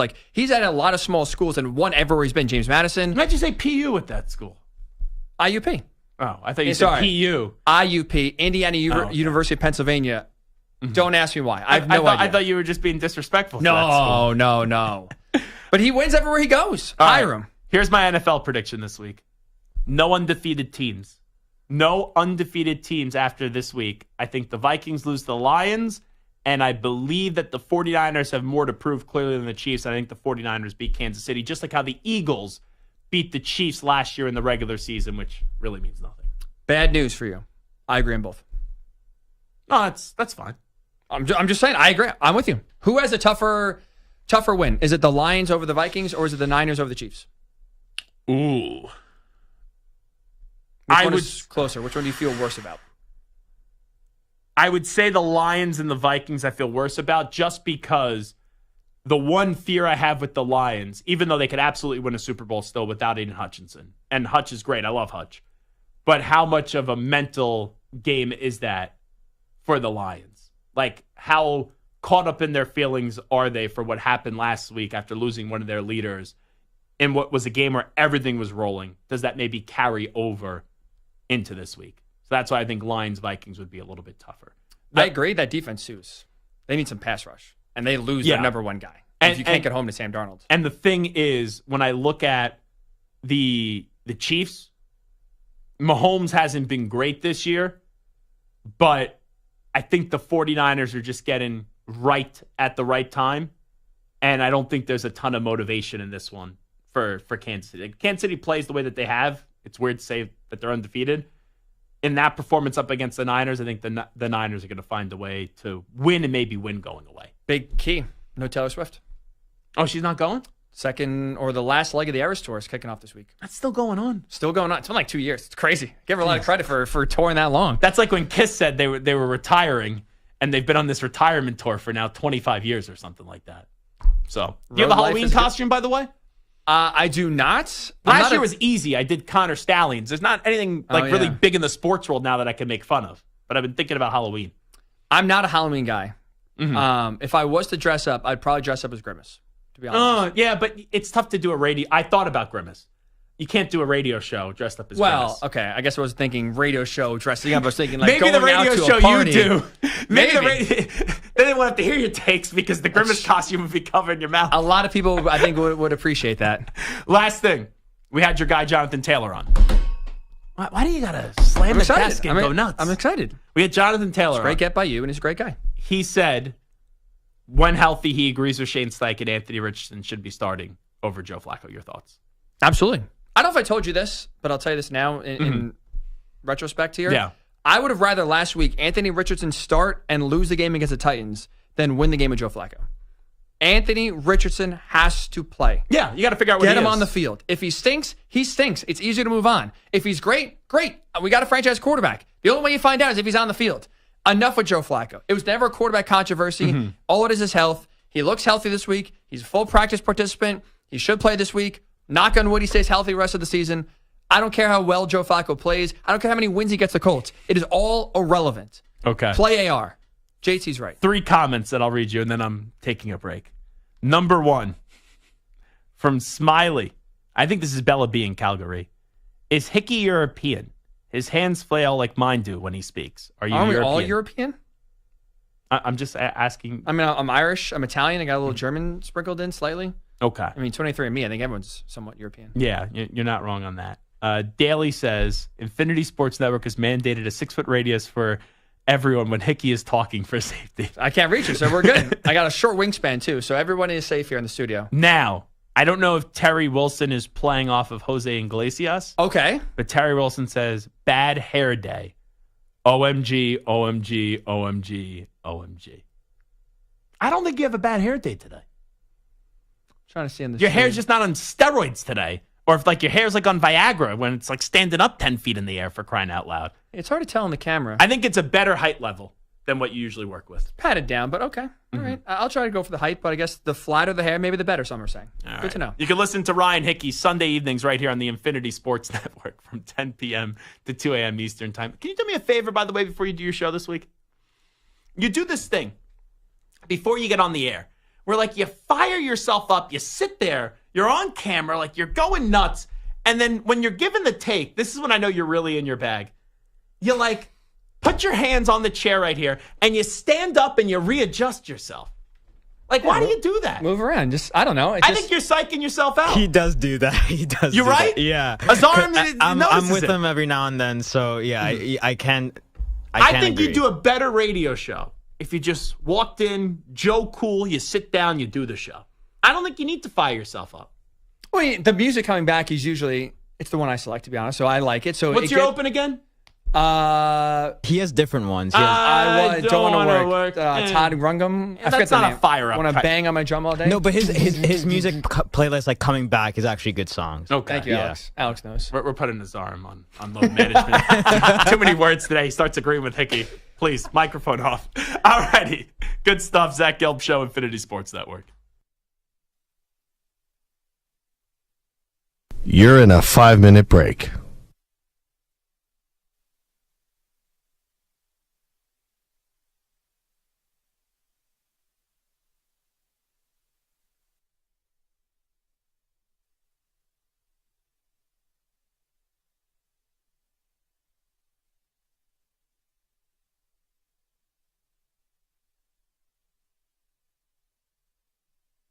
Four minutes, 30 seconds remaining.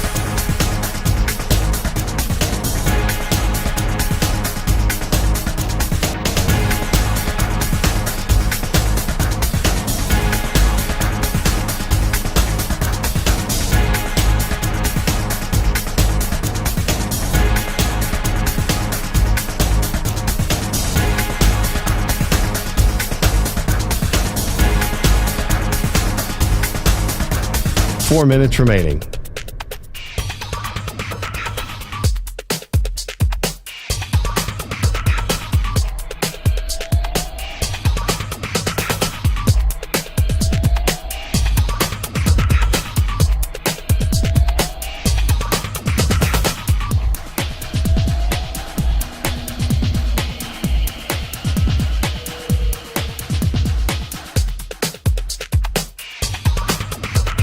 Three minutes, 30 seconds remaining.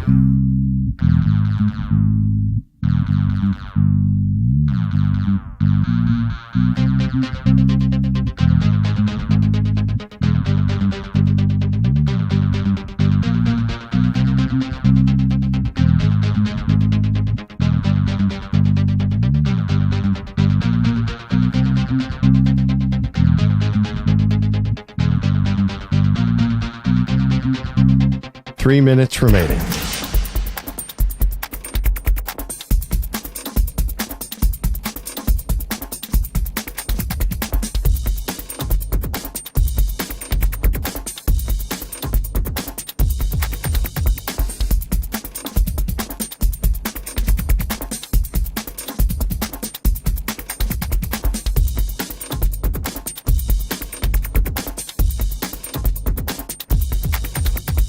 Two minutes, 30 seconds remaining.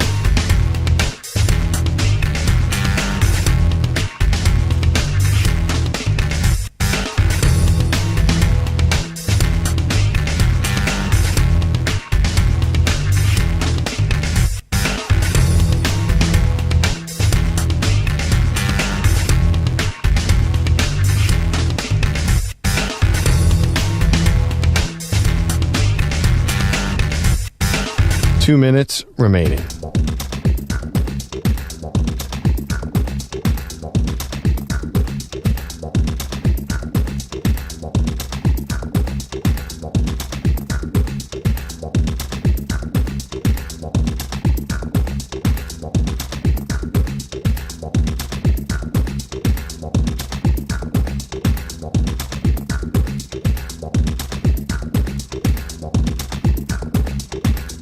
1 minute, 30 seconds remaining.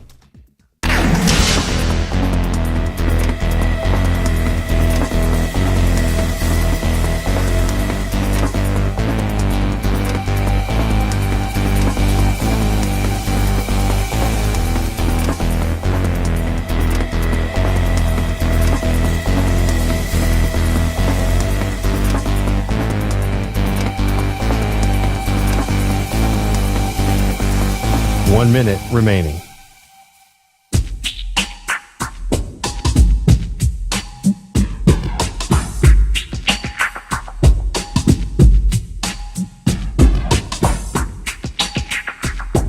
"45 seconds remaining.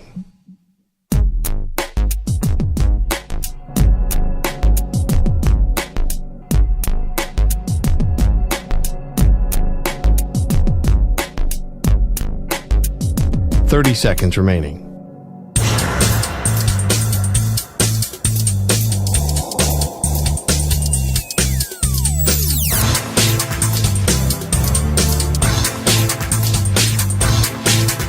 "15 seconds.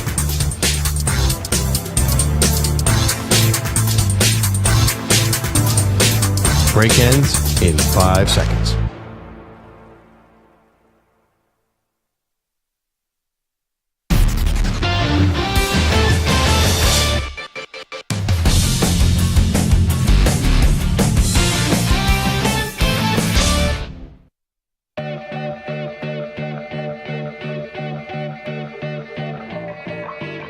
Welcome back to the Zach Gelb Show on the Infinity Sports Network. Alrighty, so I'm going to a baseball game tonight. You may have heard of it. It's the NLCS at Citi Field for Game 3. The Mets and Dodgers are tied up at 1 game apiece. It will be Luis Severino up against Walker Buehler. Excuse me.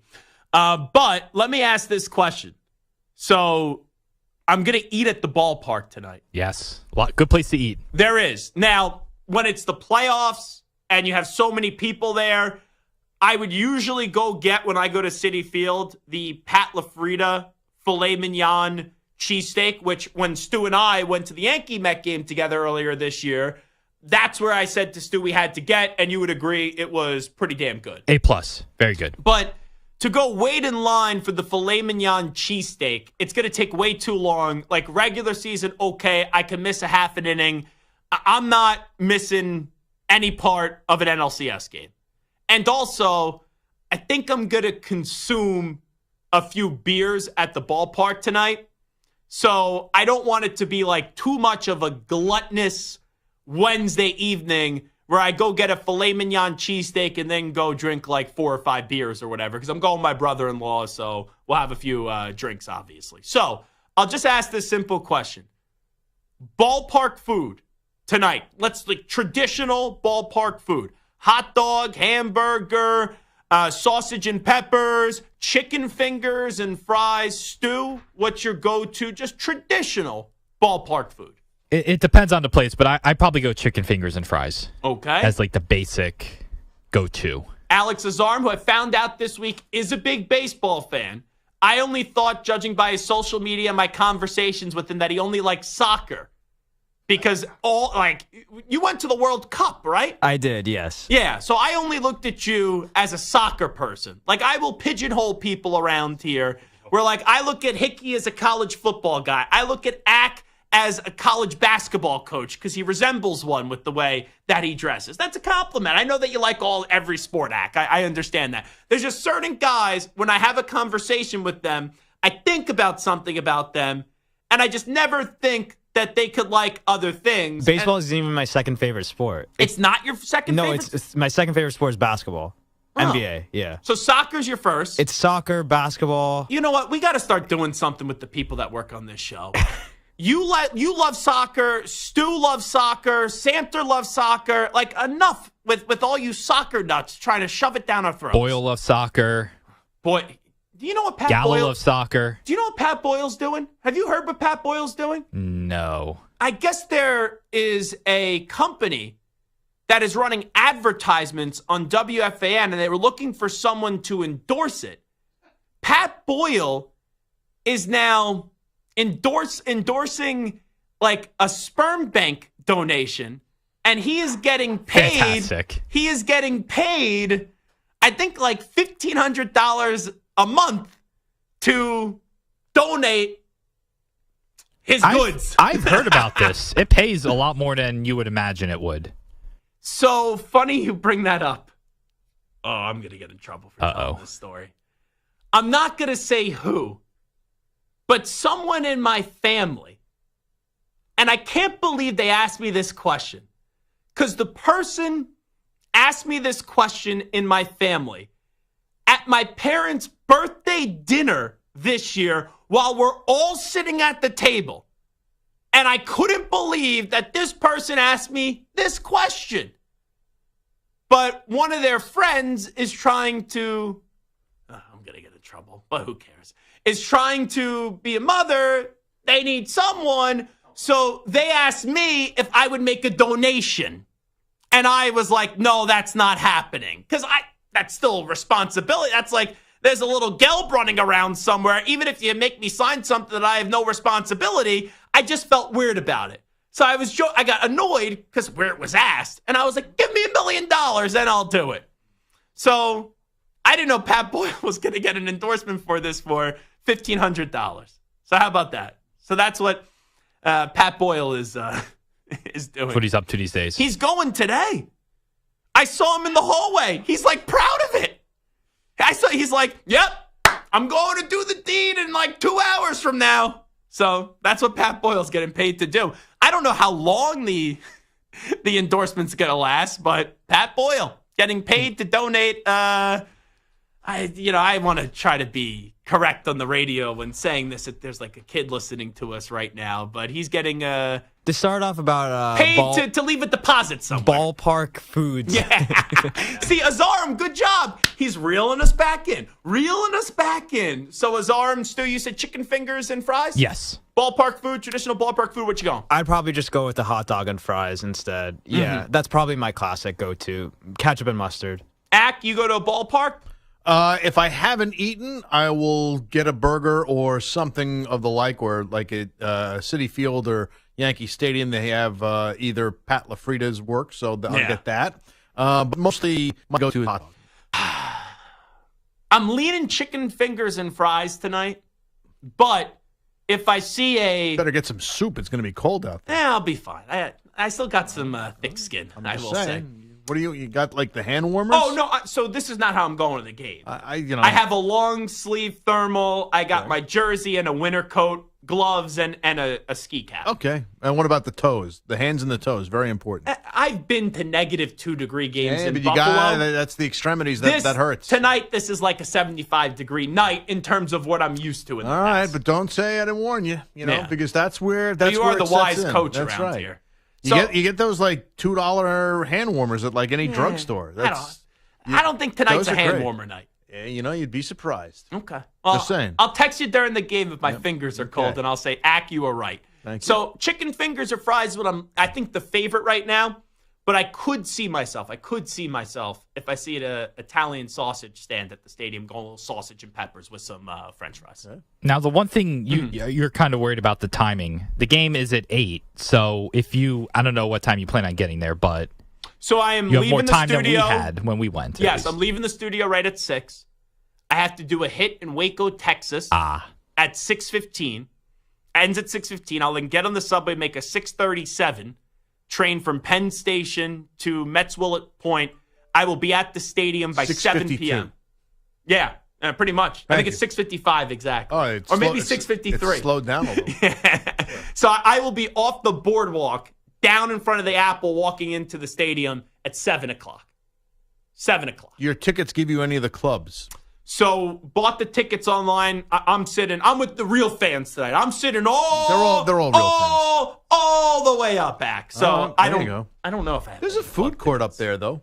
Yeah, no, that's true. Yeah, because Steve Cohen actually cares about his fans, even though the Wilpons made the stadium. But we'll give every credit. Isn't there a restaurant up there too? Behind the plate? I'm not gonna lie, Ack. Okay. I haven't been in the 500 section since the 2015 World Series. Okay, there you go. Let's see. Tonight's seats, do they come with anything funky? Let's see. Probably not if you're in the 500s. No. Nothing. Okay. Nothing. Let's see tomorrow, because I am going tomorrow as well.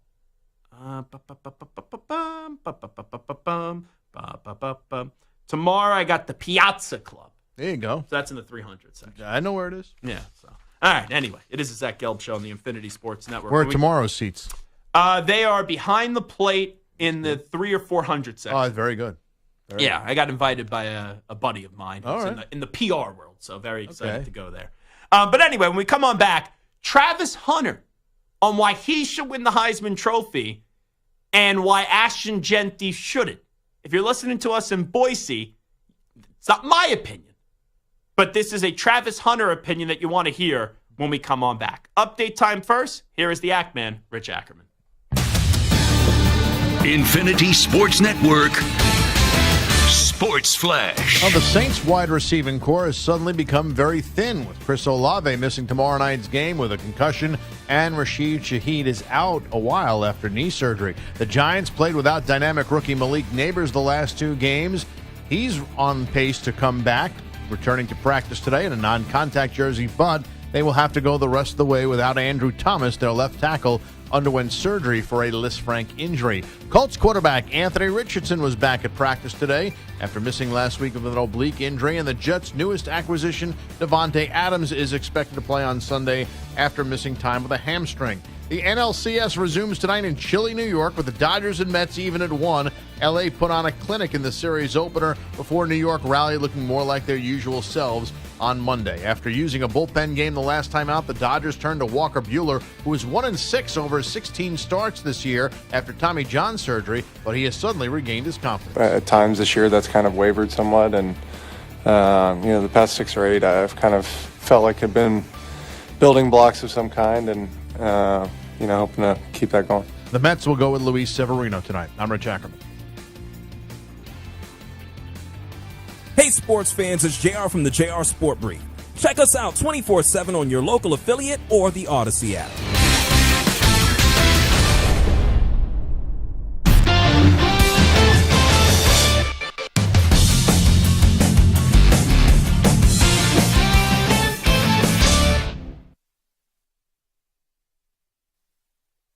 You're in a 5-minute break.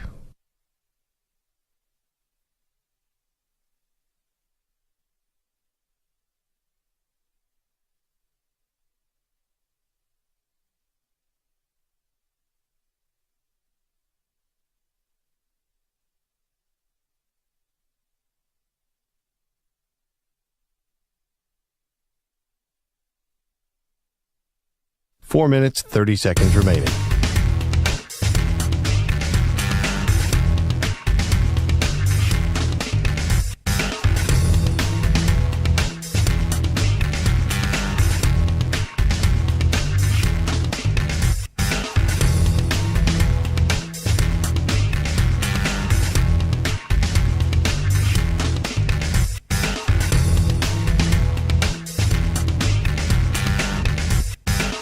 Four minutes remaining.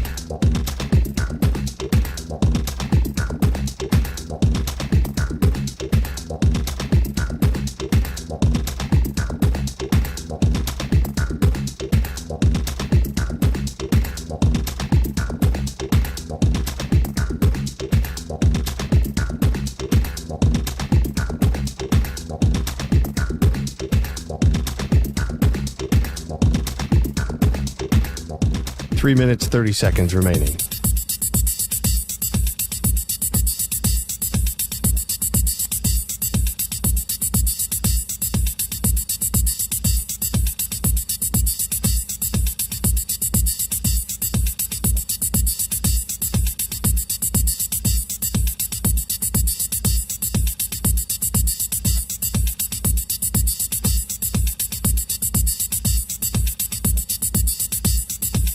Three minutes remaining.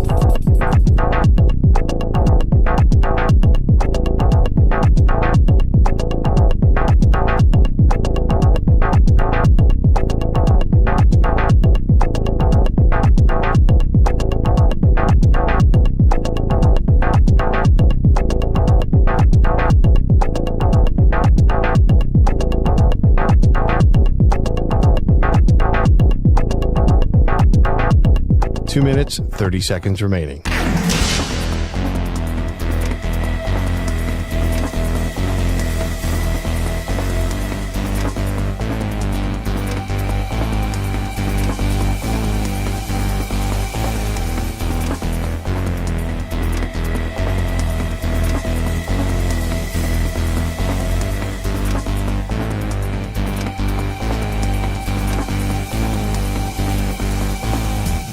2 minutes remaining.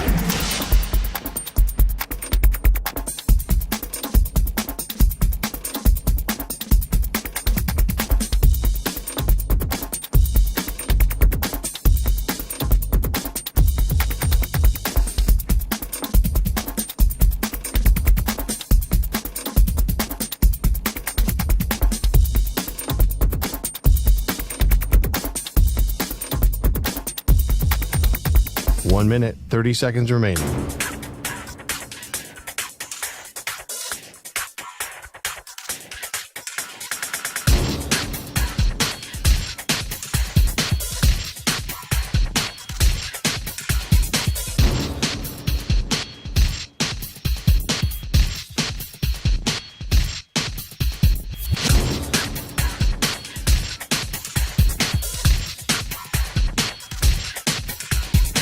One minute remaining.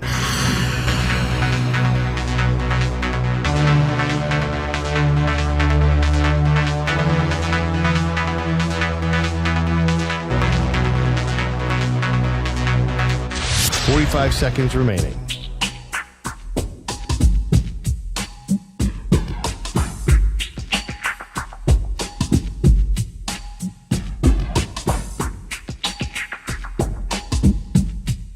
Thirty seconds remaining.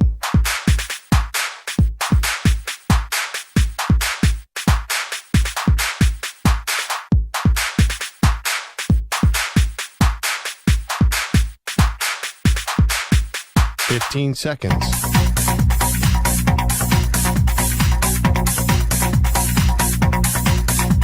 Break ends in 5 seconds.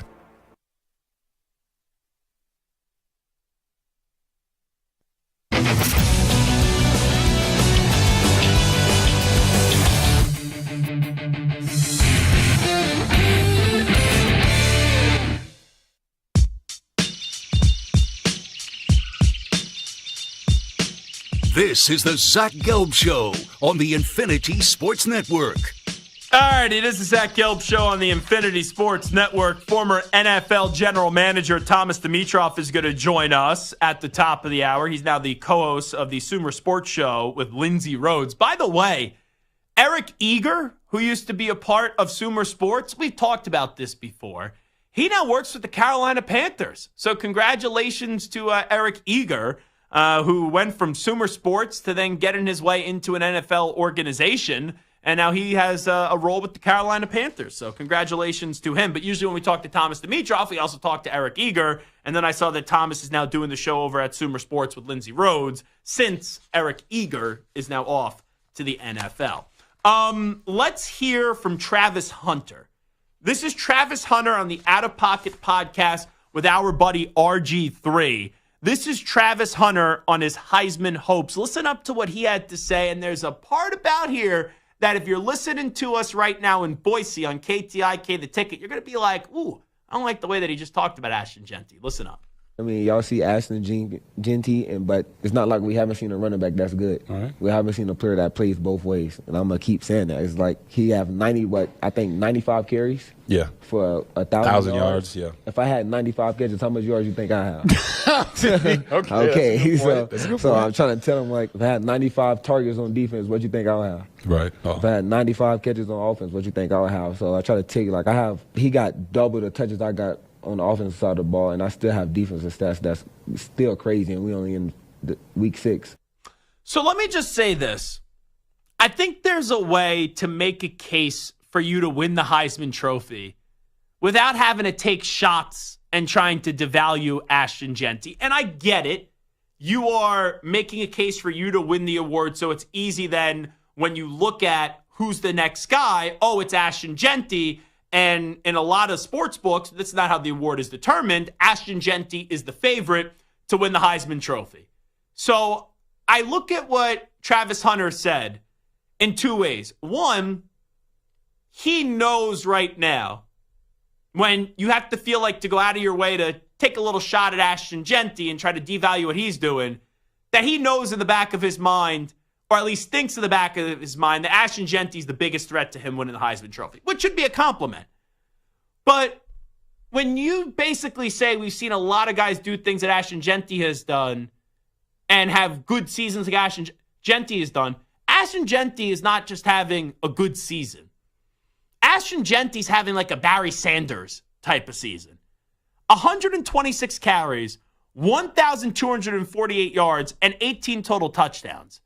Ashton Jeanty right now is on pace to have like 36 touchdowns and 2,496 yards. So to just be like, oh, we've seen other guys have good seasons, that's not fair to Ashton Jeanty. Now, I think Travis Hunter's best point, and we've seen guys play both ways, but not at the amount of reps that Travis Hunter has been able to put out on the field and on film. And I don't want this debate to get nasty because there's a case for both guys to win the award. Like, I'm a Heisman Trophy voter. I think I will vacillate about 4 or 5 different times if this continues between Ashton Jeanty and Travis Hunter. Right now, let me be abundantly clear. Splitting hairs, you get 3 Heisman Trophy votes. My ballot is not due for a long time. It's not even open yet. And I wait until after conference championship week. Now, I got to be careful with how I say this because you're not supposed to say who you're voting for. But my vote today on Wednesday, October 16th is not how necessarily I'm going to vote at the end of the season. So when we get into November, when we get into December, I'm not going to give you 1, 2, and 3. But if I had to put pen to paper today, 1, 2, and 3, I would go Ashton Jeanty 1, Travis Hunter 2, and then I would put Cam Ward in at 3 with lurking in that 4th spot, Quinn Ewers. Unfortunately, Quinn missed some games, but now he's back. Quinn Ewers goes balls out up against Georgia this week. Hey, it's a different conversation. But this is now a week-to-week conversation, and the Heisman Trophy isn't won in October. And a few weeks ago, I thought it was Travis Hunter's. But what Jeanty's been able to do, and the award goes to the most outstanding player in the country. And I think right now the conversation's really between 2 people when we look through the first 6, 7 weeks of the season because of how outstanding Jeanty has been and how outstanding Travis Hunter has been. But the answer, Stu, by Travis Hunter, I don't know if he meant it this way, but it almost came off as if he felt like he had to go out of his way to devalue what Jeanty is doing to kind of prop himself up, which I don't think necessarily he had to do. And to devalue it of, oh, you know, Jeanty is just having a good season. We've seen other guys have those types of seasons. I don't think is fair or it's right. Like Travis Hunter could have just said, hey, what Shohei Ohtani does in baseball when he's pitching, you know, he's an elite pitcher and he's obviously elite at the plate. For me, I am the Shohei Ohtani of college football, where I'm playing both ways. I'm an elite corner and I'm an elite wide receiver. Period. Stop. Nobody else in the country can do what I could do. If he would have just said that, we're probably not even talking about it today.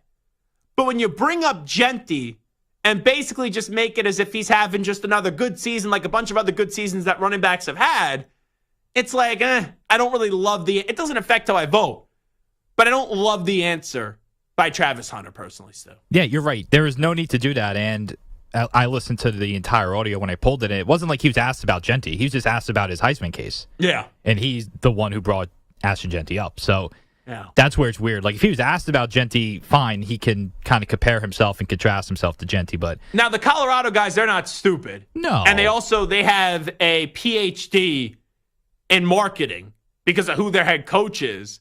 And that is kind of a page out of the Coach Prime, who I love, Deion Sanders playbook, where you don't just give an answer to give an answer. You give an answer for fireworks. And as someone that's in the content business, that is a firework answer. It is. Because you're right. It wasn't about Jeanty.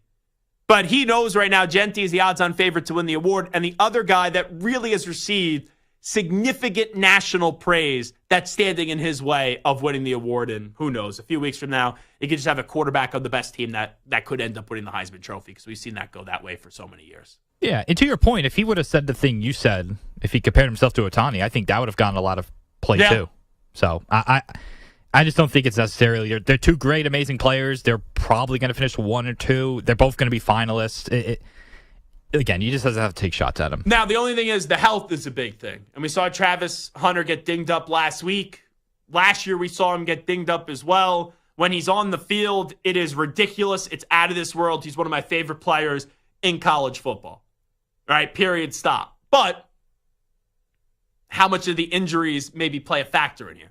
Because if you're not on the field, you get taken out, or not taken out of the Heisman Trophy conversation, because you'd still be a finalist, but it's tough to win the award when you miss a few games, if he does, in fact, miss a few games. So I figure we would play that audio for you. All right, it is the Zach Gelb Show on the Infinity Sports Network. Really quick 2 hours as we put it in the books right there. Coming up in the next hour, we still got 60 minutes to play. Former NFL General Manager Thomas Dimitroff will join us, and we will take a look back at Jerry Jones acting like a baby. You know, I was going to maybe say something that wasn't that nice, so I'll be nice, and I'll be correct today, and I'll be polite today. Jerry Jones was acting like a baby.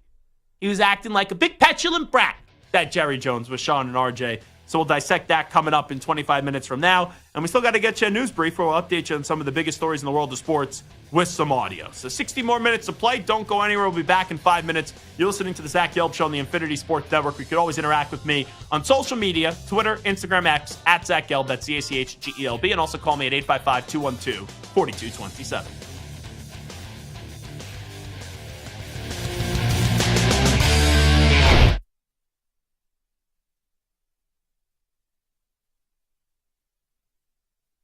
You're in a 5-minute break.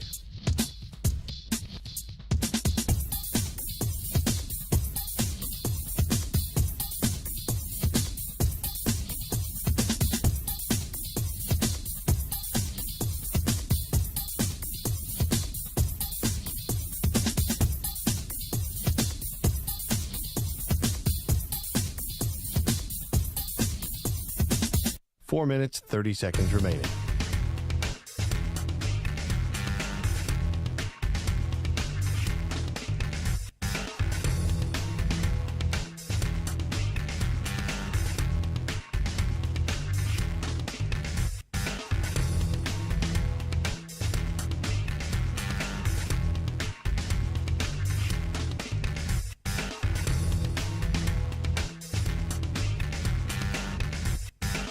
Four minutes remaining.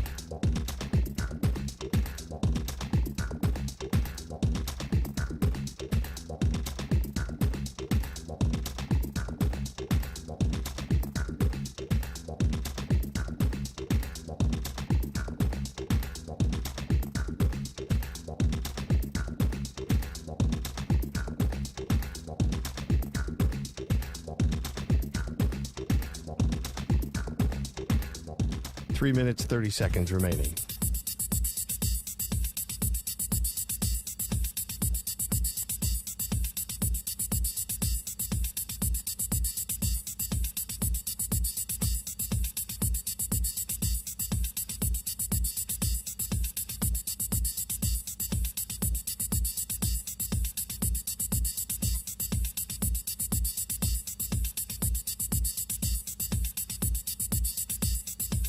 Three minutes remaining.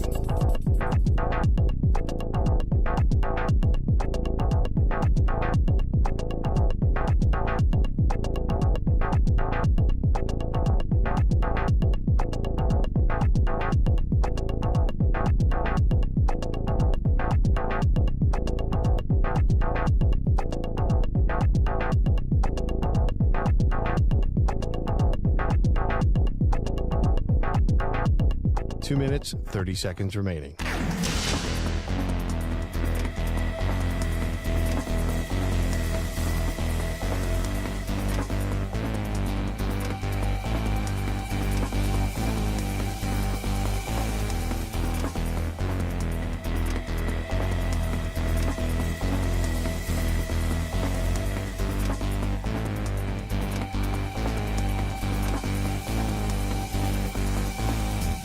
Two minutes remaining.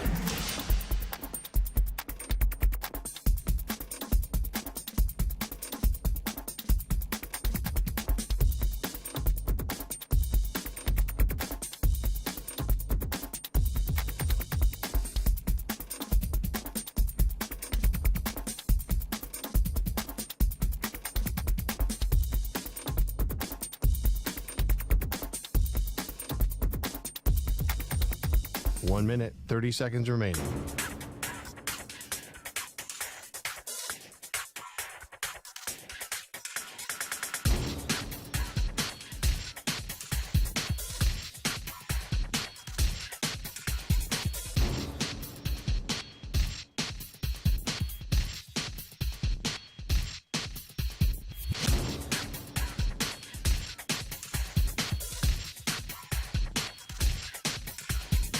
One minute remaining.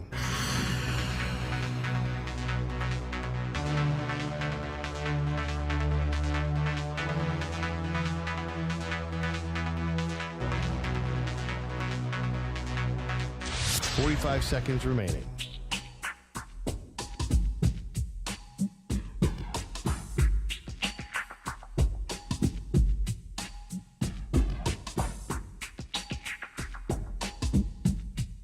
"30 seconds remaining.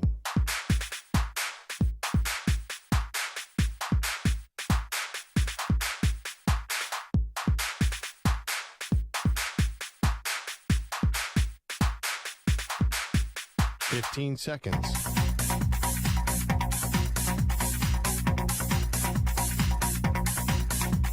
Break ends in 5 seconds.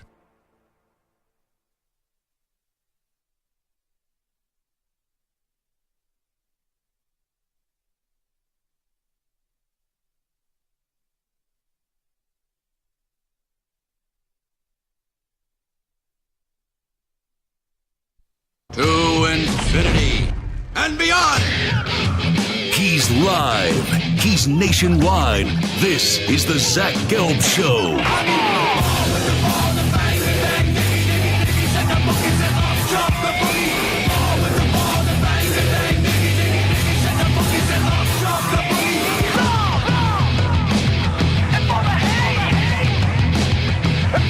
Here's your host, Zach Gelb.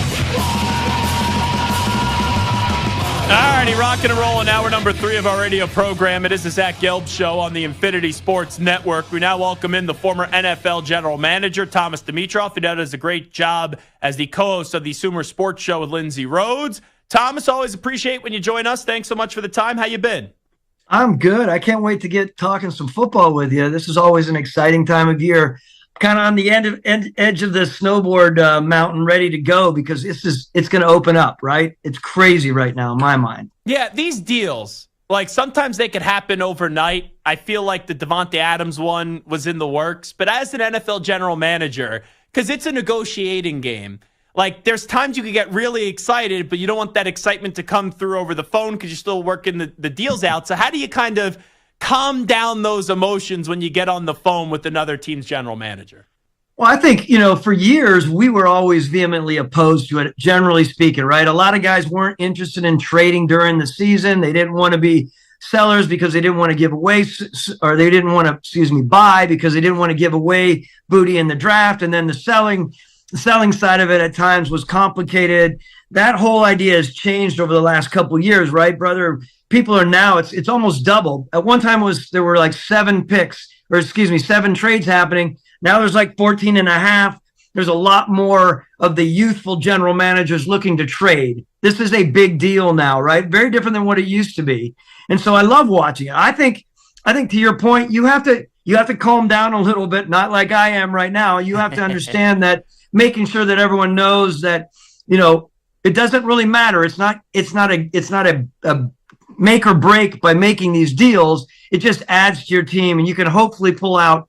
I mean, when you look at some of these deals that went on, these 2 receiver deals, if you want to talk about them specifically, I like the Davante Adams trade, brother. I think that is a really good move for what the Jets needed to do to take it to another level right now. Look, let's call it the way it is. And I know the quarterback there, and I know Aaron Rodgers was outspoken about Mike Williams. I think he's right in the sense they need another 1A there or 1B. I don't know if you think he's a number 1 or a number 2, but it's a really important thing for them to bring in another receiver there that can move, can catch at all levels, big time player in a lot of ways. I think he still has it at 31 years old.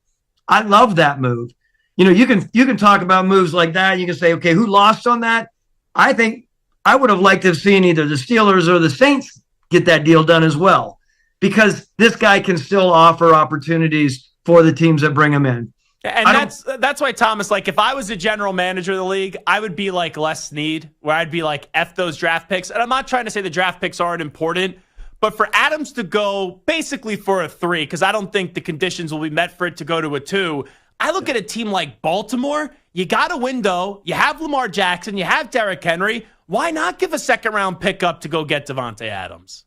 Yeah, I mean, look, I think it's one of those things that a second-round pick, and I often thought that there was going to be a lot of banter back and forth about whether the Raiders were going to pay half of that. The fact that they didn't have to pay half of that deal, Zach, that's a big deal for me, because I thought there was no way that any teams would be doing it at this point because of that reason. But obviously they pulled it off, and it's interesting to see. I mean, Joe Douglas right now, I mean, this is a big time for that organization and what they need to do, right? I think Joe is a really good football man, and I think that they did what they needed to do to provide this quarterback with what he needed, and I think it's imperative in my mind that they did follow through on it. How far are you willing to go with the Jets? Because when I look at the Jets, the line has still been problematic. The defense, it's really good. I'm not going to call it great, though. They think they're the 85 Bears. They're not when it comes to the defensive side of the ball. When you look at this team after the Adams deal, Rodgers gets what he wants. The Jets could do what this year? I'm not saying that the Jets can win the division. I'm saying that the Jets can take it to another level where they're producing and they're coming in and they're winning games that they should be winning and not fizzling out in the end because they don't have the firepower to move the ball around. Look, I still think the quarterback, I think Aaron Rodgers still has the ability to win big time in this league. I know there's still a lot of doubters out there wondering if he's healed. He's still healing in my mind too. So I think they can continue to be on the positive side of 500 for sure. And I still think that they can make a run for a playoff spot. You know what it's like, GM, coach dynamic, and also incorporating the owner, Thomas Dimitroff. When you look at the Cleveland Browns, they're paying Deshaun Watson either way. I know they just got rid of Amari Cooper. Can we see, even with 2 years after this year remaining on that contract, a potential Deshaun Watson benching on the horizon, or because of what they have to pay him, that's not even going to be something that happens? Well, I've been watching. I've been on the edge of my seat watching to see if they are going to, in fact, make that change. And it seems like they're not. I think with all that they've put into this quarterback, they have to continue to work to a point where it falls off the edge. Some people are arguing it is falling off the edge, Zach. I don't know where you are. As a former general manager, I keep waiting for him to turn the corner. He was a very good quarterback when he left, of course, Houston. We know that. There's been a lot of stuff on his plate, right, wrong, or indifferent, right? There's a lot. And the fact that they move on from Amari Cooper, and I don't know where you are on this. I mean, Amari Cooper is not what he used to be. He's in a declining mode. And so why are they doing that? Again, I come back to people. When you start moving players out and you don't have a good record, you're sending some really interesting messages to everyone within the building, your fan base. That is a really complicated move to make. So they move him and they don't make a change with the quarterback. I'm not sure what that's necessarily saying, but for, hey, we're going to keep building around this guy. We put so much money into him. Our owner, the Haslams, and the head coach and the GM all came together on this. When people start saying this was just on the owner, this is on an organizational decision, and I think they've studied it heavily. It's a smart organization. I know, again, everyone's going to argue one way or another on it. I mean, that there are some smart people in there. They are looking at it very thoughtfully, I believe. Why they continue to go with this quarterback is going to be up in the air in my mind. It'll be interesting to see how they play it out in the weeks to come. Now, I think Deshaun Watson is cooked as a quarterback. I think it's so difficult right there. Are physical limitations with the injuries, but mentally, I think this is more mental because he was great. Everyone loved him. Obviously, we know what has transpired with him, but when you have him in good, forget great in a few years, I think he's chasing what he was in 2020, 2019, 2018. I think it's more mental right now with Deshaun Watson, and it's kind of sad in terms of, I have no sympathy for Deshaun Watson, let me be clear, but that's a good team. I know there's been injuries. Like Joe Flacco, how he's still not on this team, I thought that was a bad job by the organization because I think they were intimidated to bring Joe back because of what he did. And then, if Deshaun is rusty, like we've seen to start off this year, there would have been calls to have Joe Flacco on the field. No, that's a great point. You watch what Joe's doing in Indianapolis, and you know what he did last year.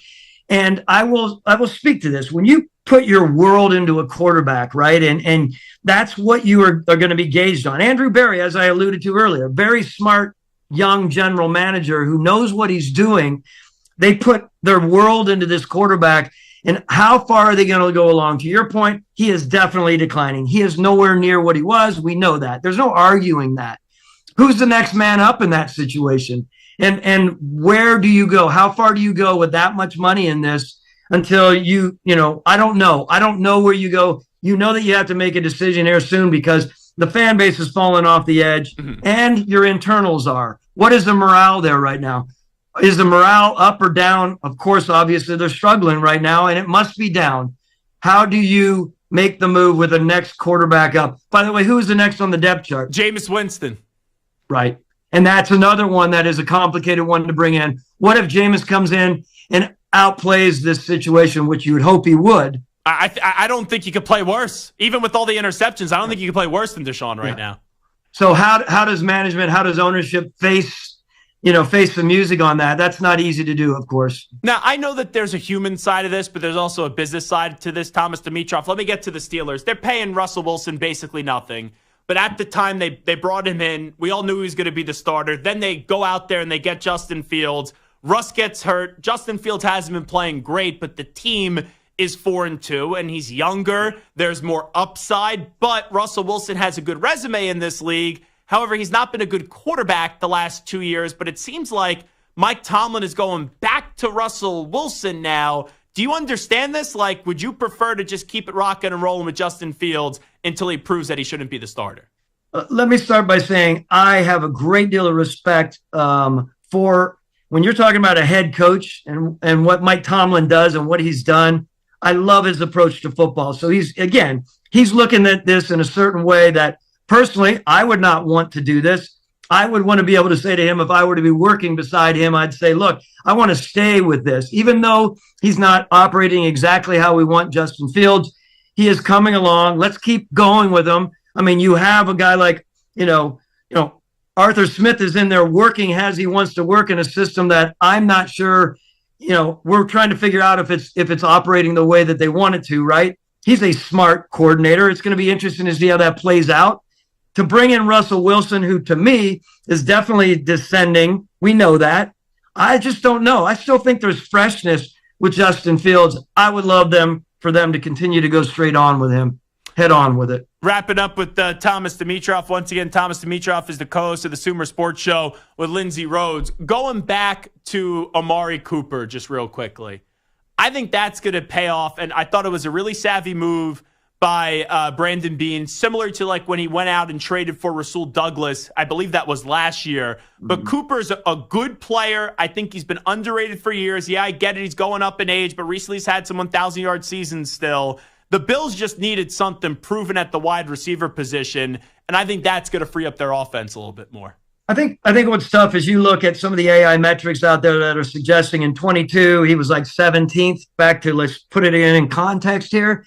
And now we have the most recent data that's coming in that's saying he's 88th. Like, that's a big change. That said, they're in a quarterback situation, or he was in a quarterback situation that wasn't operational. We know that. Bring him into a legitimate program. Not saying that Cleveland wasn't legitimate. I'm talking about from the quarterback standpoint. Yeah. And now you bring him around a top-notch quarterback and an offense that can gel.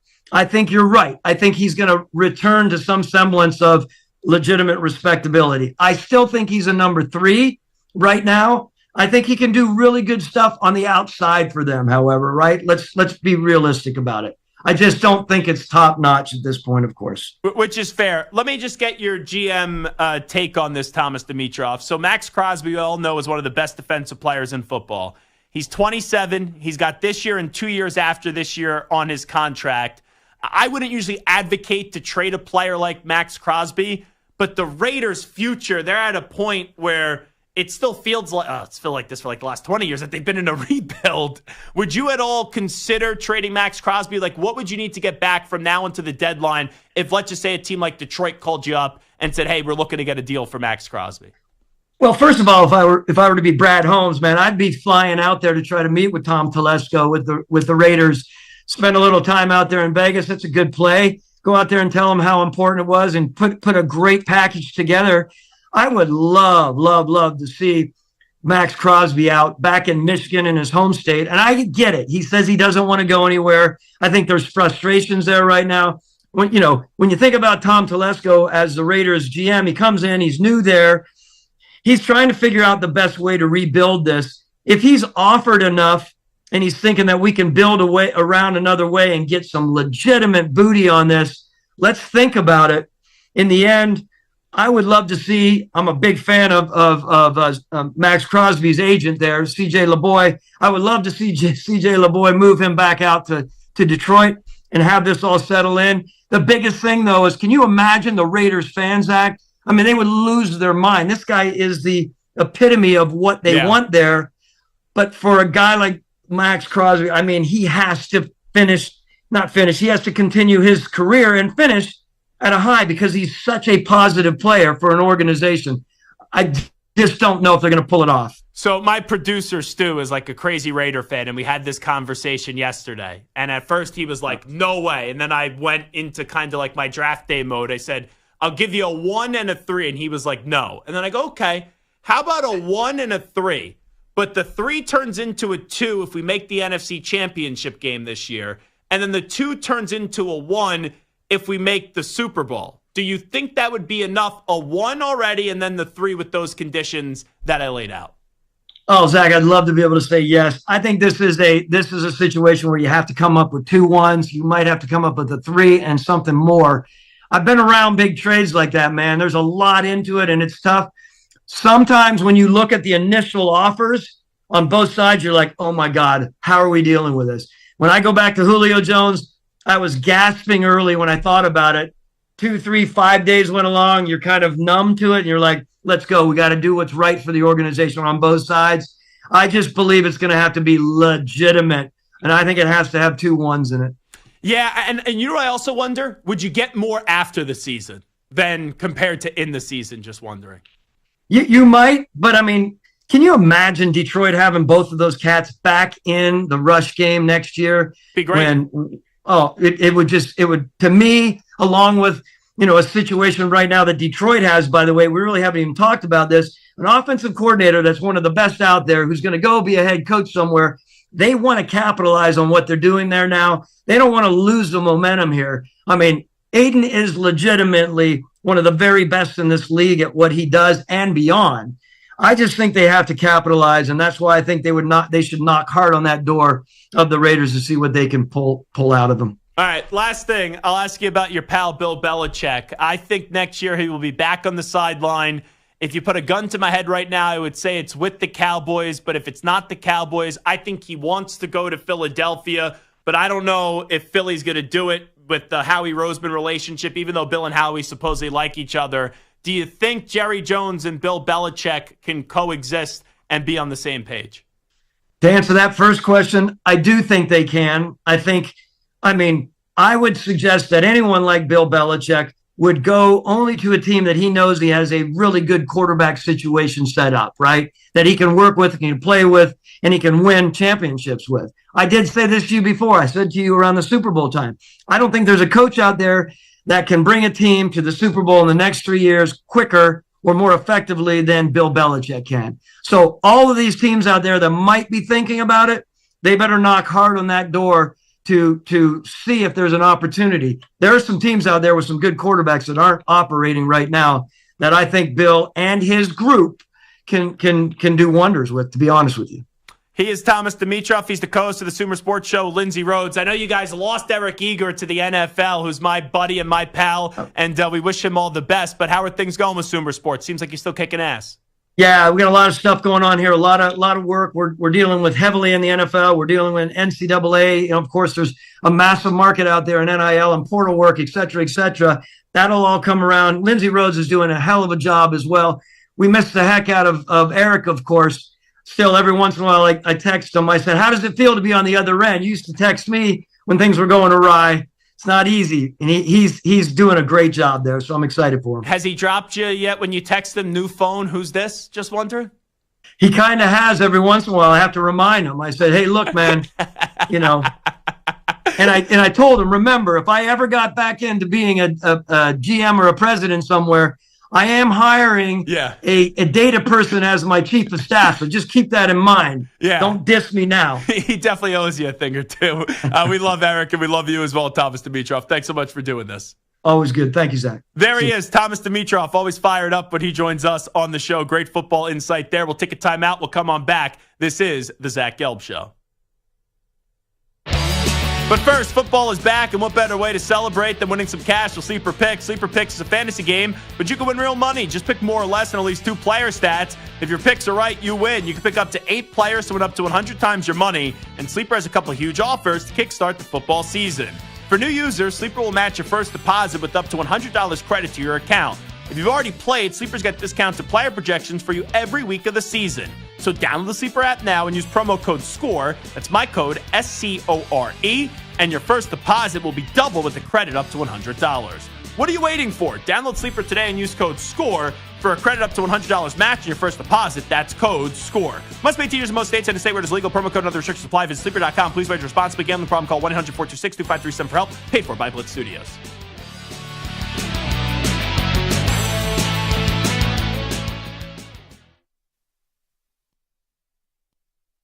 You're in a 4-minute break.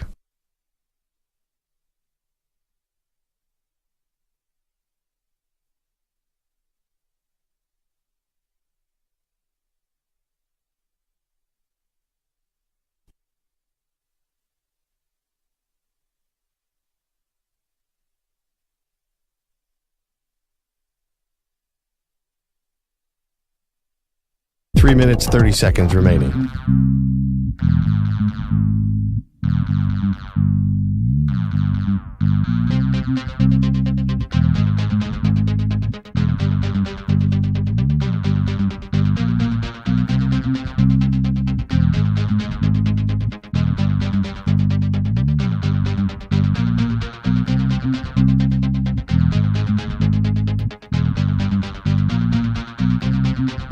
Three minutes remaining.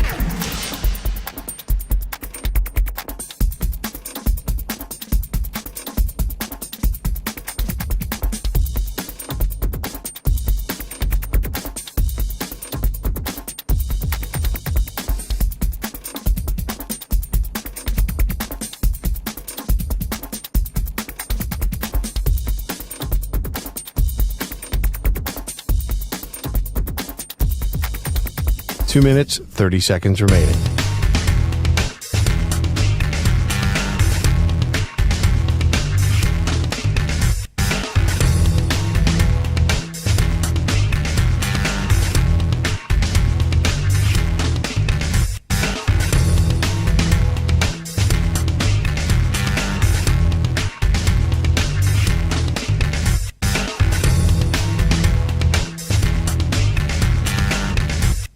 Two minutes remaining.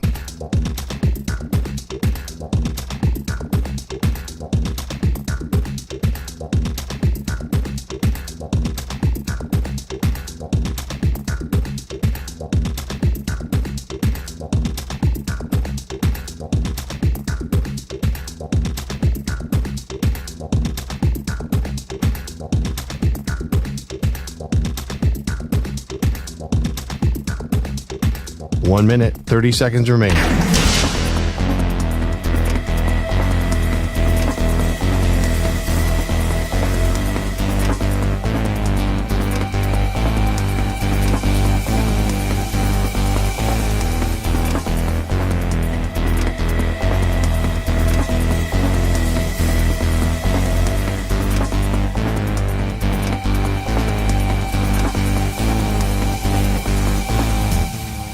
One minute remaining.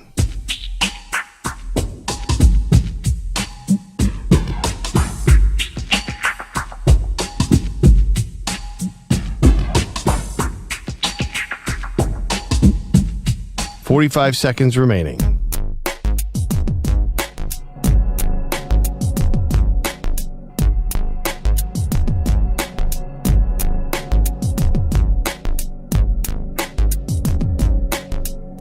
Seconds remaining.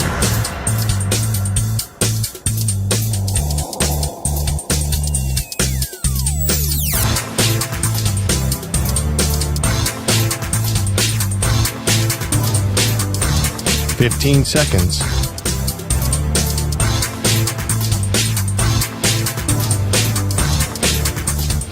Break ends in 5 seconds.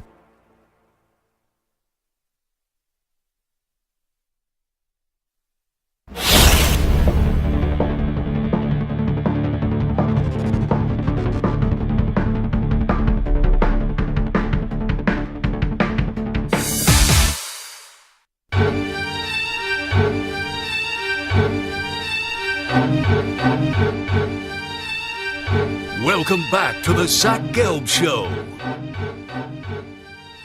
All right, it is the Zach Gelb Show, Infinity Sports Network.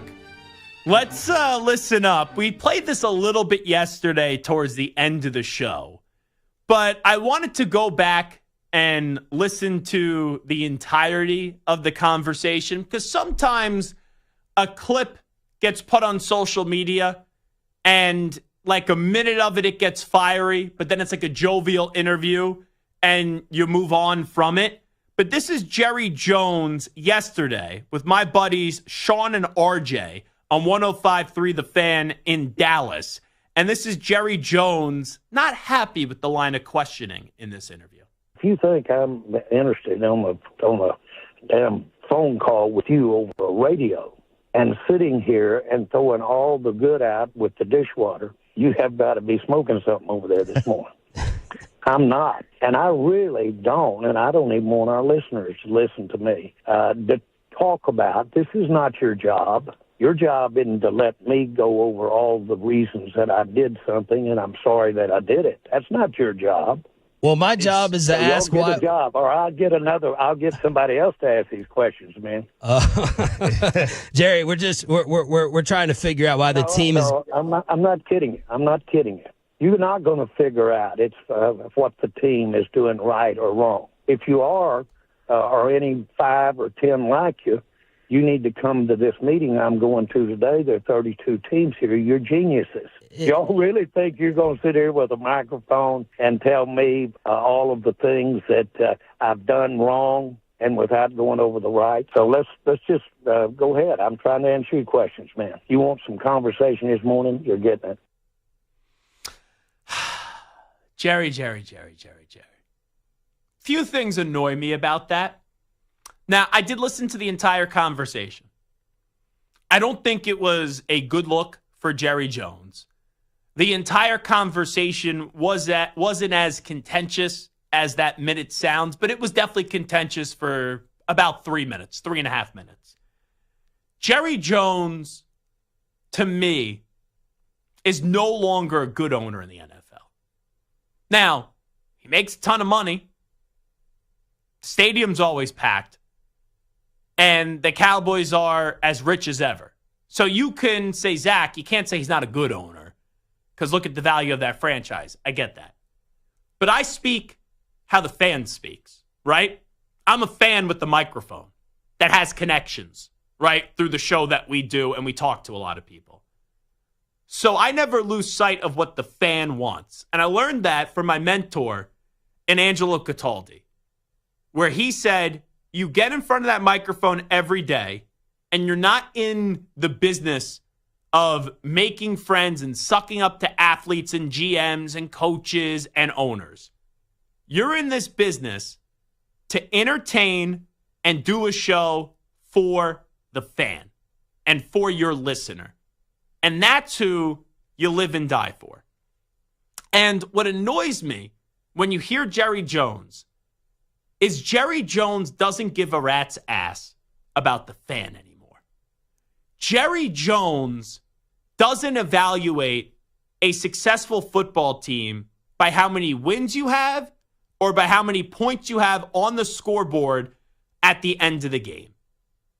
That's what fans want. Fans want wins. Fans want a championship. But Jerry Jones runs his football team as, how do we judge success? Well, the success is defined by how much drama we could stir up. And just this offseason, he did not rush to pay Dak Prescott, which he knew he was going to pay, because he wanted the drama. When if he was a prudent football mind that still cared about winning, he would have paid Dak Prescott before the start of free agency so you could spread the contract out and make it more of a team-friendly deal so you could go get a player like Derrick Henry who wanted to go to the Cowboys. That's number one. Now, Jerry Jones and other things he has done where it's just drama, the all-in comments. And I know we have fun with that, the Skip Bayless all-in, comma, pause, my ass, right? Those comments were just made to generate drama and have people saying, ooh, what are the Cowboys going to do? What moves are they going to make? But Jerry Jones getting in front of the camera, whether it was after the game on Sunday, which, by the way, the Cowboys have been outscored 110-35 in their last 4 home games in just the first half. And acting like that was shocking, he's not shocked. He's playing to the cameras. Because he goes, oh, here's my fan base, these dummies that I'm above and they're beneath me. If they see me upset, they'll actually think I still care about the wins and the losses. Jerry Jones just runs an organization now to elicit drama. If Jerry Jones is writing for reality TV, he would win award after award after award. But that's not what wins football games in the National Football League. So that's what annoys me, is that regardless as to what Jerry Jones says, he doesn't give a you-know-what about what the fans want the most. And even though I love making fun of the drama Dallas choking Cowboys, those fans deserve better. And those fans deserve a legitimate chance to go compete for a championship. But Jerry Jones, you don't have a chance to compete for a championship. And don't tell me what you did all these years ago, because your team hasn't been in a Super Bowl or won a Super Bowl since the 1995 season.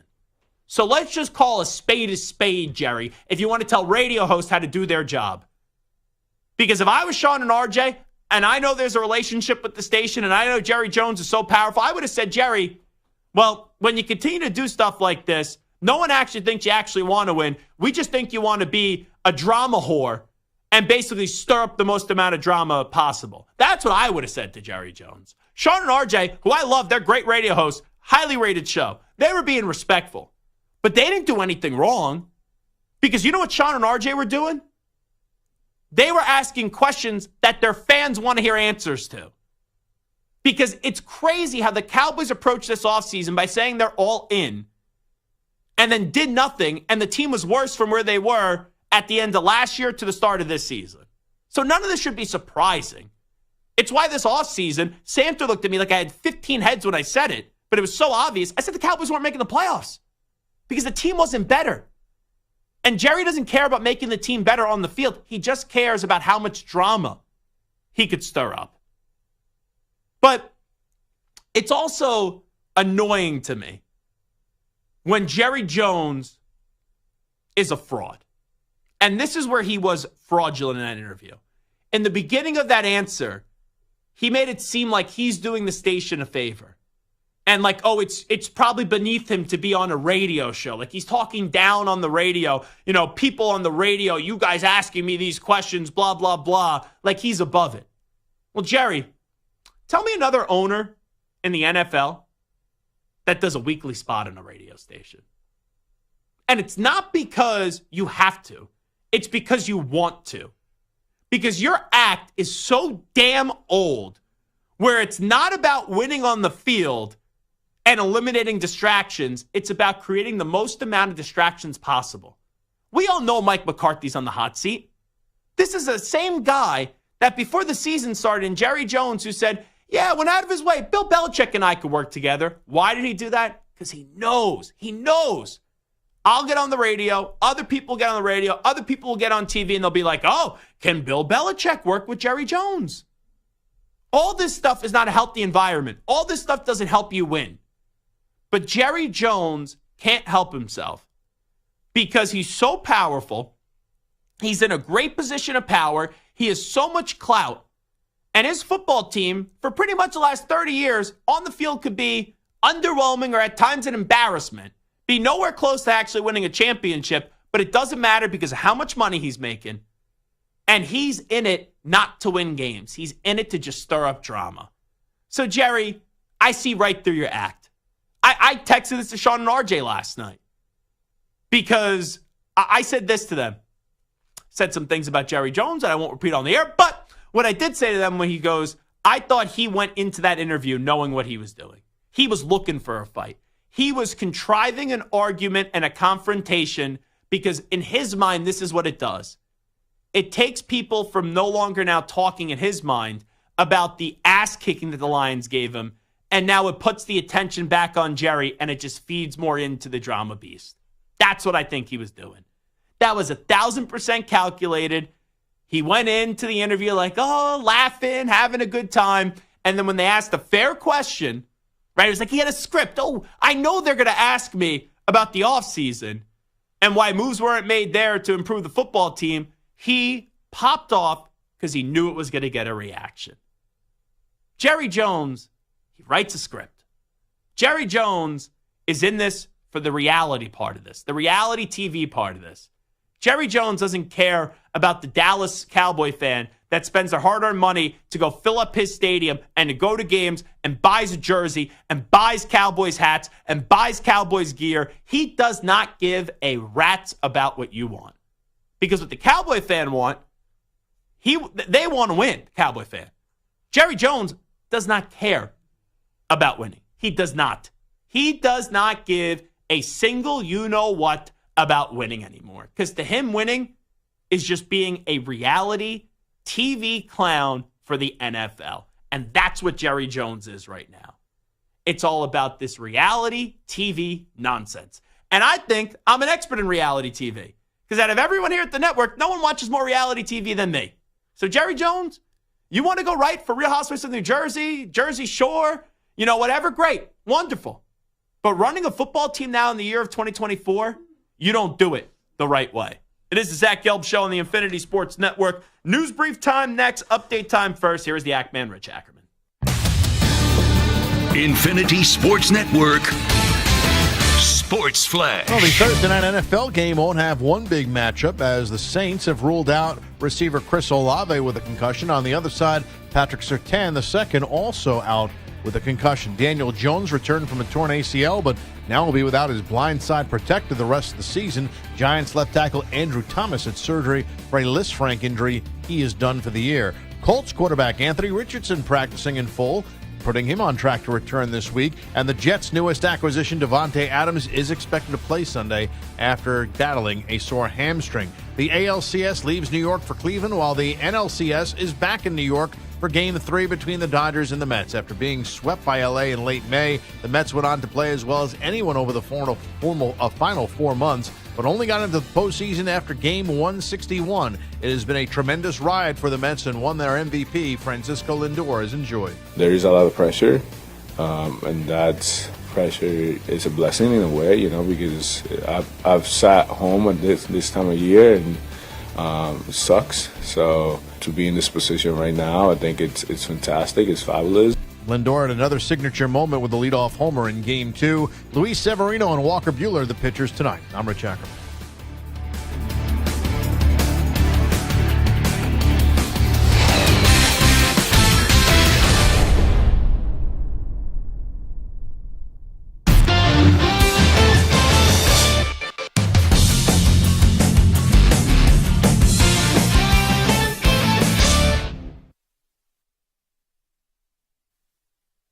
You're in a 5-minute break.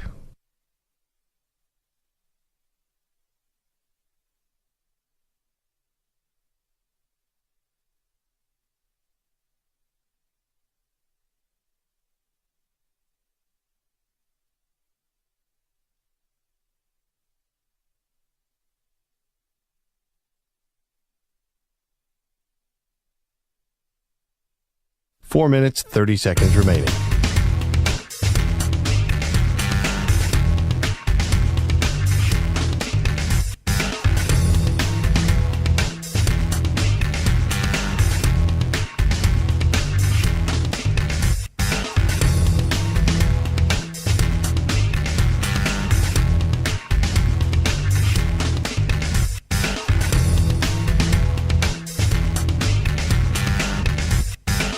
4 minutes remaining.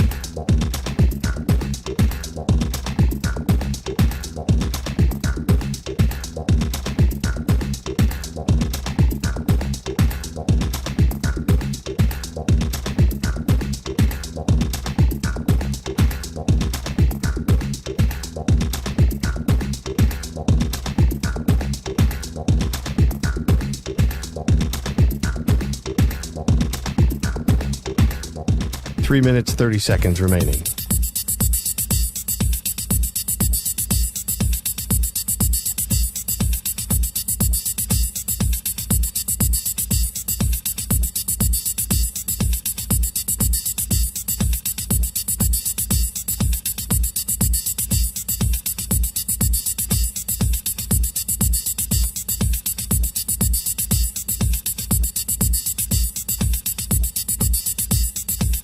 Three minutes remaining.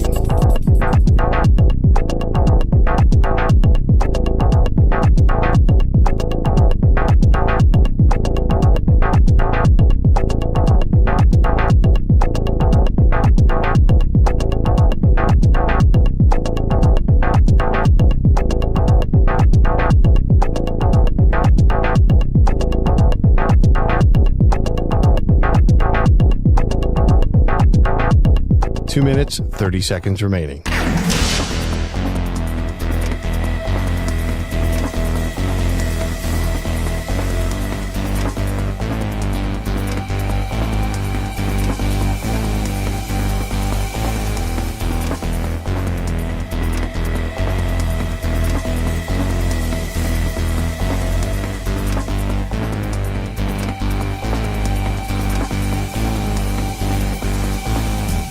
Two minutes remaining.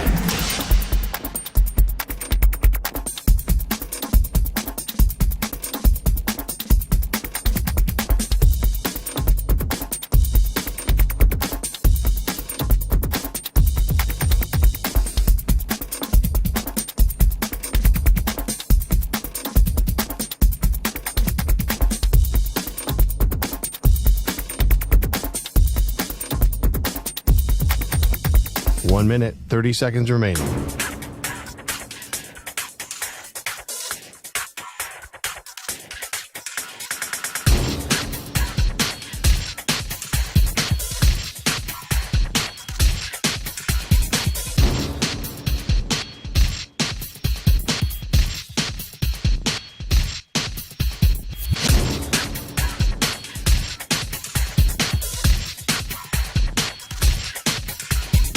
One minute remaining.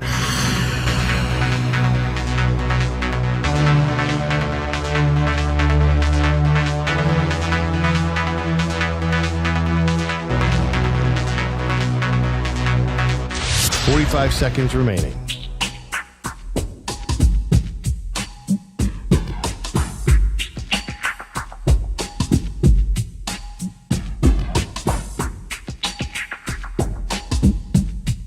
Thirty seconds remaining.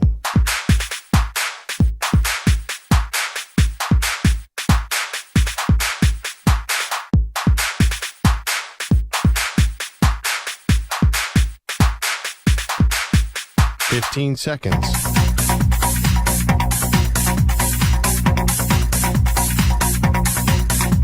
Break ends in 5 seconds.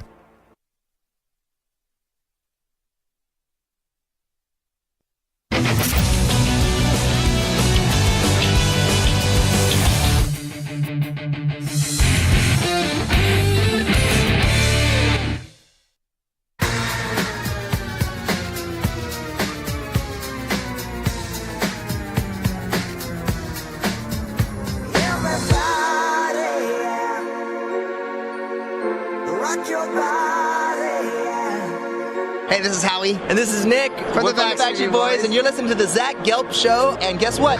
Zach is back. All right. He's live. He's nationwide. This is the Zach Gelb Show. my God, we're back It's time to answer Ask the Pros question of the day. It's brought to you by O'Reilly Auto Parts. Sam in Nashville says, Zach, I hear you're going to the Mets game tonight. What's the best playoff atmosphere in any sport? You could submit a question by tweeting at INS Sportsnet or at Zach Gelb using the hashtag Ask the Pros. Think O'Reilly Auto Parts for all your car care needs. Get guaranteed low prices and excellent customer service from the professional parts people at O'Reilly Auto Parts. Great question. So, Stu, I'm going to need some clarification here. Is it just the 4 major sports, in your opinion? I think we can, I think the 4 major sports because we haven't seen a non-neutral site, college basketball or football until this year. We'll get some football this year, which will be great. And maybe just because Michigan was in it. But I've never been to a national championship game before for college football until this past year. And I'm going to the one actually this upcoming year, too. It'll actually be next year, technically, because it's 2025. But you get the point, all right? But I went to Houston for the Michigan-Washington national championship game. The atmosphere was awesome. Now, it's the Michigan fan base, so, I'm sure, if any of those big schools get in, it's raucous. But there were so many Michigan fans there, and it was really damn cool. But out of the 4 major sports,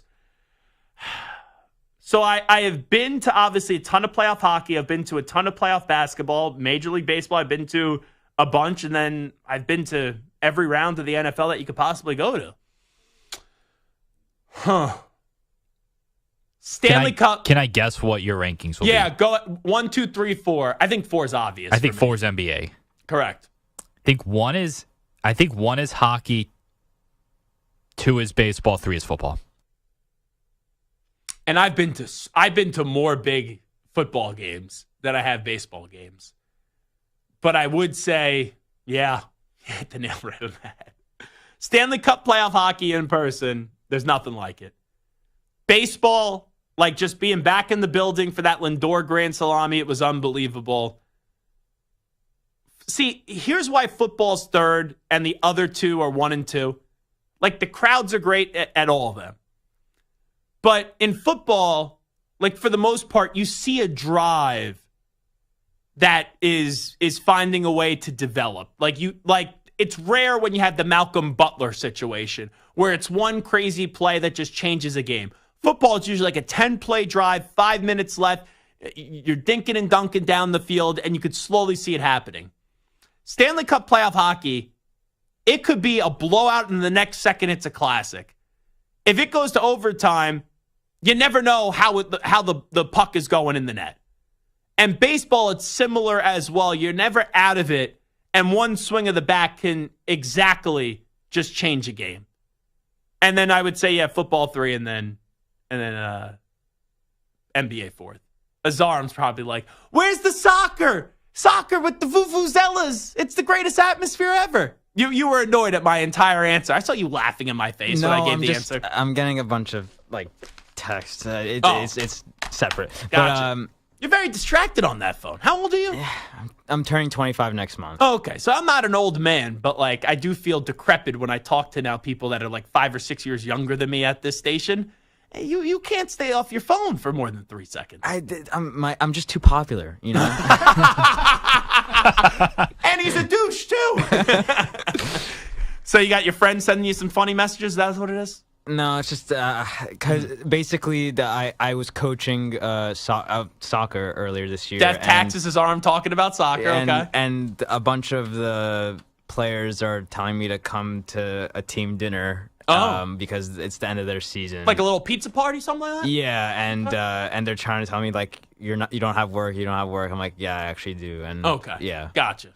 All right, so I'm sure there's more to that story, but his arm. That's literally it. I've gotten 5 of the players. I'm trying to tell them the same exact thing.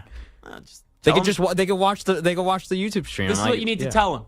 You're not that big of a deal anymore, kids. Your soccer game's irrelevant. You're now working at a big national network. All righty, let's update some of the biggest stories in the world of sports with some audio. We get to a news brief right now.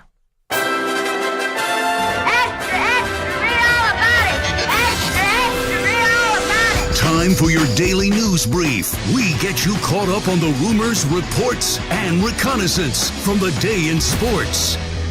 Stu, you know what Billy Wolf is accusing his arm of being on? Oh, no. Says that new guy must be on OnlyFans right now. That's what you were perusing. All right, let's go to Mark Davis on the role that Tommy Brady will play in the organization, now being a minority owner. You know, it's kind of putting the cart before the horse. We wanted to get to this point first before we started defining anything of that nature and all that. But it's just exciting. What I was going to say is we traded Devontae Adams for Tom Brady. And although Tom can't play, I think he can help us select a quarterback in the future and potentially trade him as well. Stu, I know he's joking, but that has to annoy you as a Raider fan. I saw it on my commute home last night after the show, and I just let out a big sigh. Oh, no. Oh, Yeah, no. I know he's joking, but dude, come on. Now, yesterday, I didn't read the article that you sent me, but you told me I was right because I said, I think Brady's fingerprints are going to be all over who they take in the draft at quarterback, and I said it's going to be Shedeur Sanders. How am I right? Well, he said Mr. Davis did say Mr. Davis that he I forgot his name for a minute, honestly. Yeah, Mark Davis. Not Al. Not Al. Definitely If not Al said something, it'd be very impressive these days. He said that he's going to have a hand in picking the next quarterback. Gotcha. So you were spot on with that segment. Pat myself on the back. Alrighty. By the way, I'm wearing a thermal right now from 4 years ago, so it's enormous on me. And I just don't feel comfortable right now. I did a little wardrobe change to get myself ready to depart here right at the conclusion of this show. Here's Kevin Stefanski. He says he isn't being forced by ownership to start Deshaun Watson. Mary Kay, I don't get caught up in narratives, but we have a good dialogue with myself, Andrew, ownership about all things that have to do with this team. They've been nothing but supportive, and any decision when it comes to football is my decision. Yeah, it's not really your decision to continue to start Deshaun Watson, but if that's what you want to say to make yourself feel better at night, Coach, go ahead. Here is maybe one of the biggest losers that is associated with the NFL. Fireman Ed, who is the Jet fan that leads the JETS Jets chant. Remember he retired in 2012 because the Patriots kicked the crap out of the Jets, and then he came back. Well, he's annoyed that the Jets aren't showing him enough on the big screen inside the stadium. Listen up to Fireman Ed. Hey, I've been getting a lot of emails and texts from fans about the Jet experience in the stadium with the big screens. Last night in particular, we scored a touchdown, and normally, as a tradition, we're always put on the screen. Me, Scott, and Jetman are put on the screen to do the Jet chant and get the crowd going, which is a staple in Jet Life Stadium.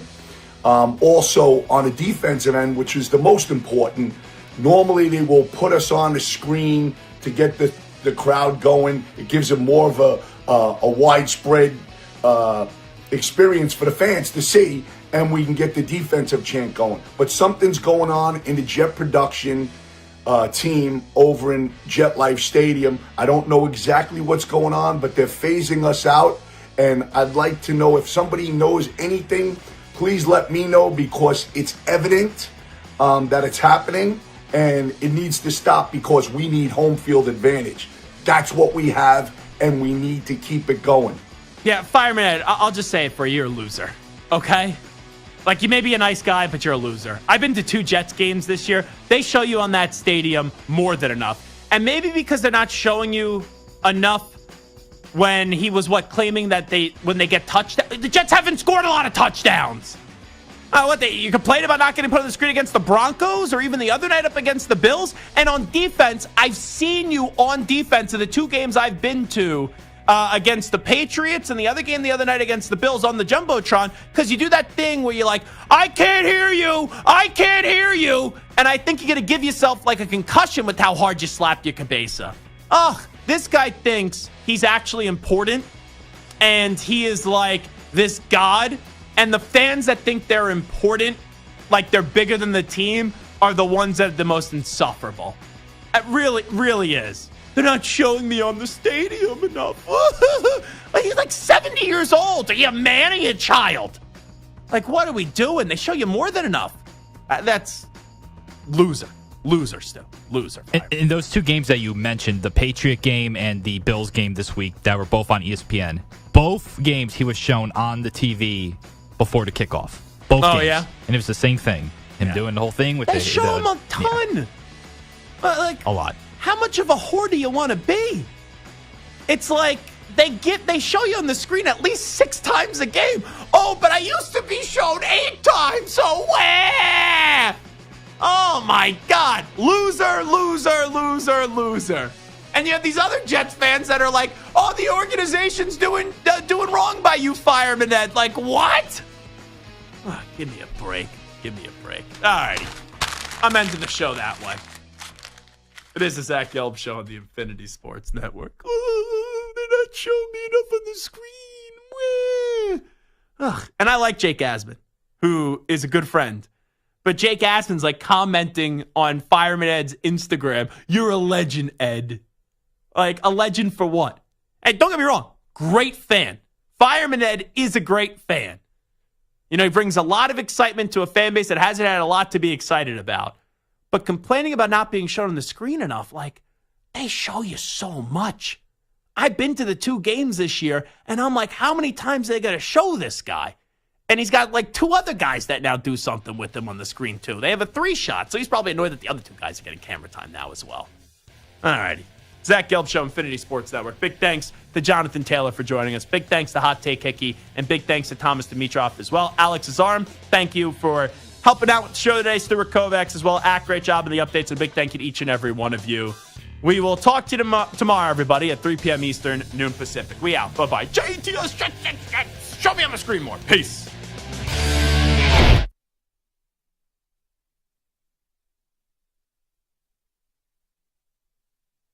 You're in a 5-minute break.